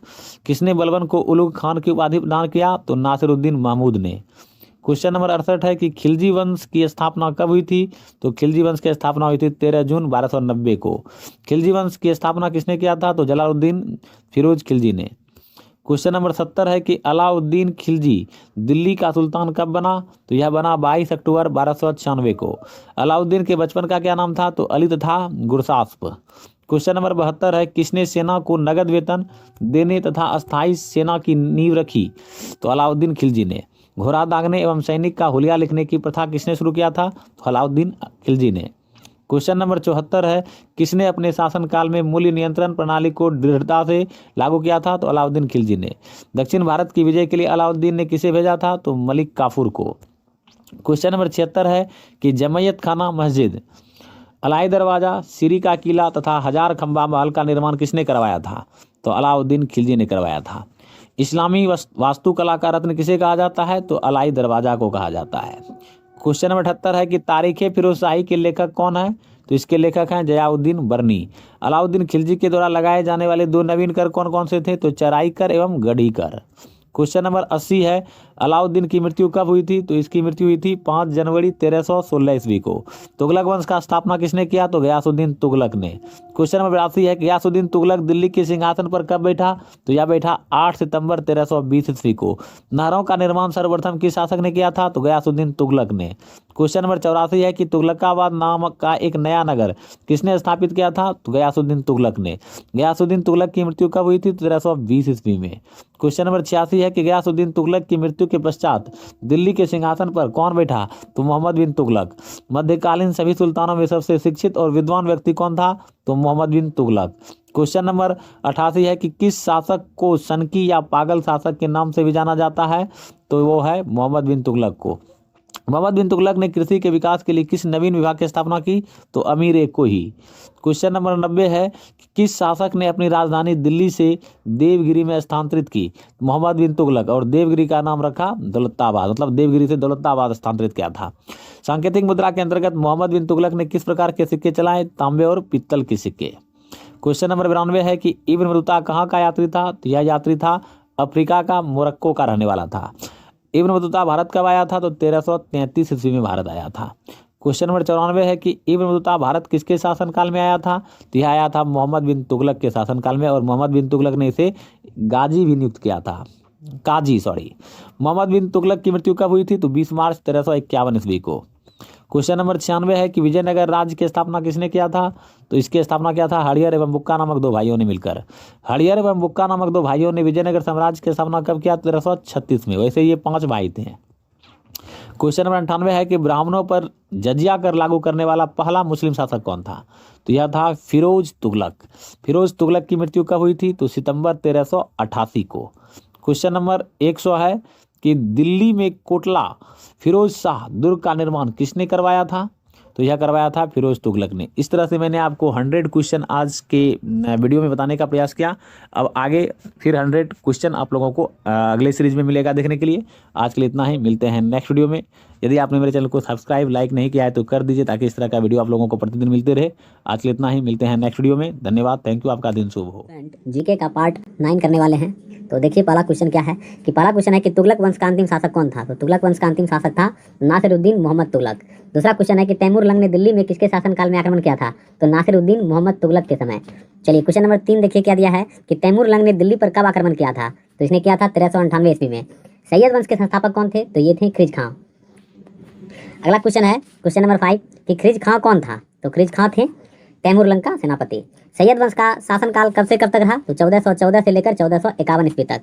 क्वेश्चन नंबर 7 है कि खिज खां की मृत्यु कब हुई थी? तो खिज खां की मृत्यु हुई थी 20 मई 1421 ईस्वी को। नेक्स्ट क्वेश्चन है कि तारिक ए मुबारक शाही में किस वंश के विषय में जानकारी मिलती है? तो सैयद वंश के विषय में। अगला क्वेश्चन है कि सैयद वंश का अंतिम सुल्तान कौन था? तो अलाउद्दीन आलम शाह। सैयद वंश का शासन कितने वर्षों तक रहा? तो 37 वर्षों तक। क्वेश्चन नंबर 11 है कि लोदी वंश का संस्थापक कौन था? तो लोदी वंश का संस्थापक था बहलोल लोदी। लोदी वंश का शासनकाल कब से कब तक रहा? तो 1451 से 1526 ईस्वी तक। क्वेश्चन नंबर 13 है कि बहलोल लोदी दिल्ली के सिंहासन पर कब बैठा? तो यह बैठा था 19 अप्रैल 1451 ईस्वी को। दिल्ली पर प्रथम अफगान राज्य की स्थापना का श्रेय किसे दिया जाता है? तो बहलोल लोदी को। क्वेश्चन नंबर 15 है कि बहलोल लोदी के बाद दिल्ली के सिंहासन पर कौन बैठा था? तो उसका पुत्र निजाम खान, जो कि बैठा था 17 जुलाई 1489 ईस्वी को। किसने मुसलमान को तजिया निकालने एवं मुसलमान स्त्रियों को पीरों तथा संतों की मजार पर जाने पर प्रतिबंध लगा दिया था? तो सिकंदर लोदी ने। क्वेश्चन नंबर 17 है सिकंदर लोदी की मृत्यु कब हुई थी? तो इनकी मृत्यु हुई थी 21 नवंबर 1517 ईस्वी को। सिकंदर लोदी की मृत्यु उपरांत दिल्ली के सिंहासन पर कौन बैठा? तो उसका पुत्र इब्राहिम लोदी। क्वेश्चन नंबर 19 है कि पानीपत का प्रथम युद्ध कब हुआ था? तो 21 अप्रैल 1526 ईस्वी को। पानीपत का प्रथम युद्ध किनके बीच हुआ था? तो इब्राहिम लोदी और बाबर के बीच। क्वेश्चन नंबर 21 है कि बाबर को भारत पर आक्रमण करने के लिए निमंत्रण किसने दिया? तो यह दिया था पंजाब के शासक दौलत खान लोदी एवं इब्राहिम लोदी के चाचा आलम खान ने। विजयनगर साम्राज्य की स्थापना कहाँ की थी? मतलब विजयनगर साम्राज्य की राजधानी कहाँ थी? तो इसकी राजधानी थी हम्पी। चलिए क्वेश्चन नंबर 23 है कि निकोलो कॉन्टी कहाँ का यात्री था? तो यह था इटली का। निकोलो कॉन्टी किसके शासनकाल में भारत आया था? तो यह आया था देवराय प्रथम के शासनकाल में। क्वेश्चन नंबर 25 है कि संगम वंश का सबसे प्रतापी राजा कौन था? तो यह था देवराय द्वितीय। क्वेश्चन नंबर 26 है कि फारसी राजदूत अब्दुल रज्जाक किसके शासनकाल में विजयनगर आया था? तो देवराय द्वितीय के शासनकाल में। क्वेश्चन नंबर 27 है कि तुलु वंश का महान शासक कौन था? तो यह था कृष्णदेव राय। बाबर की आत्मकथा कौन सी है? तो बाबरनामा। क्वेश्चन नंबर 29 है कि बाबरनामा में बाबर ने किसे भारत का सर्वाधिक शक्तिशाली शासक बताया है? तो कृष्णदेव राय को। कृष्णदेव राय के शासनकाल में कौन पुर्तगाली यात्री विजयनगर आया था? तो डोमिगोस पायस। क्वेश्चन नंबर 31 है कि तेलुगु साहित्य का क्लासिक युग किसे कहा गया है? तो यह कहा गया है कृष्णदेव राय के शासनकाल को। क्वेश्चन नंबर 32 है कि तेलुगु में अमुक्तमाल्यद एवं संस्कृत में जम्बावती कल्याणम की रचना किसने की थी? तो कृष्णदेव राय ने की थी। बहुत ही इंपॉर्टेंट क्वेश्चन है आप लोगों के लिए। क्वेश्चन नंबर 33 है कि तेनालीराम रामकृष्ण किसके दरबार में रहते थे? ये रहते थे कृष्णदेव राय के दरबार में। कृष्णदेव राय की मृत्यु कब हुई थी? तो 1529 ईस्वी में। क्वेश्चन नंबर 35 है कि तुलु वंश का अंतिम शासक कौन था? तो यह था सदाशिव। क्वेश्चन नंबर 36 है कि खनवा का युद्ध कब हुआ था? तो यह हुआ था 1527 ईस्वी में।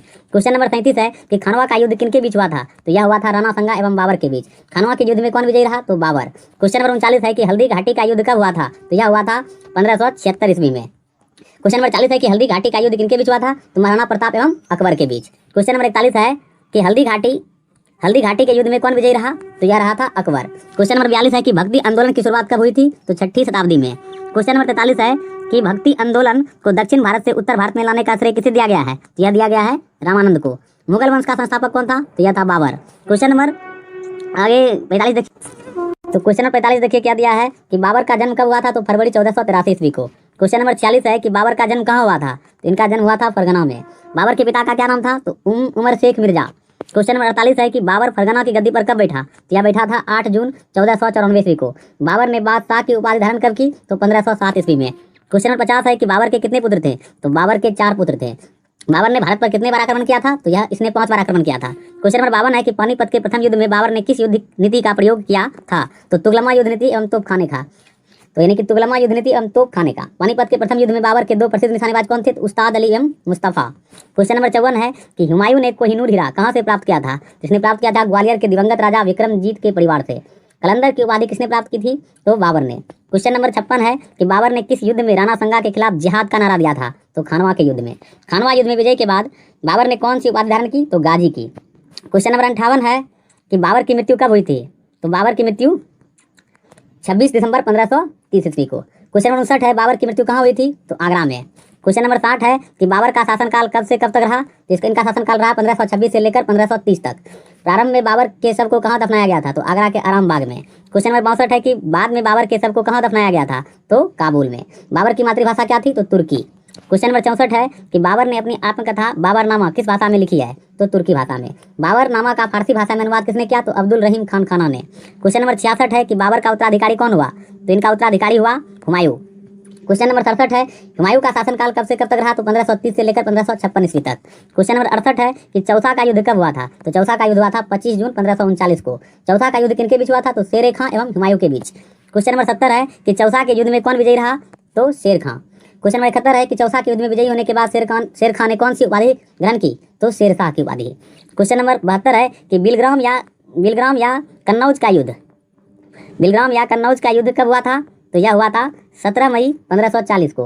बिलग्राम या कन्नौज का युद्ध किनके बीच हुआ था? तो शेरशाह एवं हुमायूं के बीच। क्वेश्चन नंबर 74 है कि इस युद्ध में किनकी जीत हुई थी? तो इस युद्ध में जीत हुई थी शेरशाह की। क्वेश्चन नंबर 75 है कि हुमायूं ने कितने वर्षों तक घुमक्करों जैसा निर्वासित जीवन व्यतीत किया? तो 15 वर्षों तक। क्वेश्चन नंबर 76 है कि हुमायूं की पत्नी का नाम क्या था? तो इनकी पत्नी का नाम था हमीदा बानो बेगम।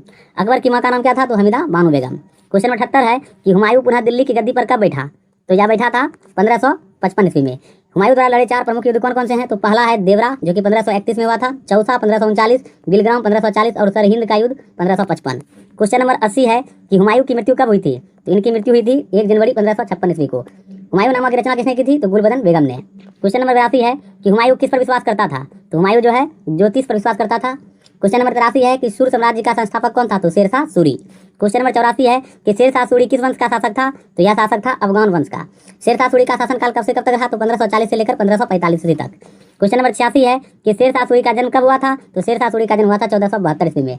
शेरशाह सूरी के बचपन का नाम क्या था? तो फरीद खान। क्वेश्चन नंबर 88 है कि शेरशाह सूरी के पिता का नाम क्या था? इनके पिता का नाम था फरीद खां। शेरशाह किस युद्ध के बाद दिल्ली की गद्दी पर बैठा? तो बिलग्राम युद्ध 1540 के बाद। क्वेश्चन नंबर 90 है कि शेरशाह की मृत्यु कब हुई थी, तो शेरशाह की मृत्यु हुई थी 1540 ईस्वी में। शेरशाह का मकबरा कहाँ है, तो सासाराम बिहार में। क्वेश्चन नंबर 92 है कि शेरशाह का उत्तराधिकारी कौन हुआ, तो शेरशाह का उत्तराधिकारी हुआ उसका पुत्र इस्लाम शाह। पाटलिपुत्र को पटना के नाम से पुनः स्थापित किसने किया, तो शेरशाह सूरी ने। क्वेश्चन नंबर 94 है कि ग्रैंड ट्रंक रोड की मरम्मत किसने करवाया, तो इसकी मरम्मत शेरशाह सूरी ने करवाया था। डाक प्रथा का प्रचलन किसके द्वारा किया गया, तो शेरशाह सूरी के द्वारा। क्वेश्चन नंबर 96 है कि मलिक मोहम्मद जायसी किसके समकालीन थे, तो ये थे शेरशाह सूरी के। क्वेश्चन नंबर 97 है कि सम्राट अकबर का जन्म कब हुआ था, तो 15 अक्टूबर 1542 ईस्वी को। क्वेश्चन नंबर 98 है कि अकबर का शासनकाल कब से कब तक रहा, तो इनका शासनकाल रहा 1556 से लेकर 1605 ईस्वी तक। अकबर के बचपन का नाम क्या था, तो जलाल। क्वेश्चन नंबर 100 है कि अकबर का राज्याभिषेक कब हुआ था, तो राज्याभिषेक हुआ था 14 फरवरी 1556 ईस्वी को। इस तरह से मैंने 100 क्वेश्चन आज के सीरीज में कराया। अब नेक्स्ट सीरीज में आपको फिर 100 क्वेश्चन कराएंगे लूसेंट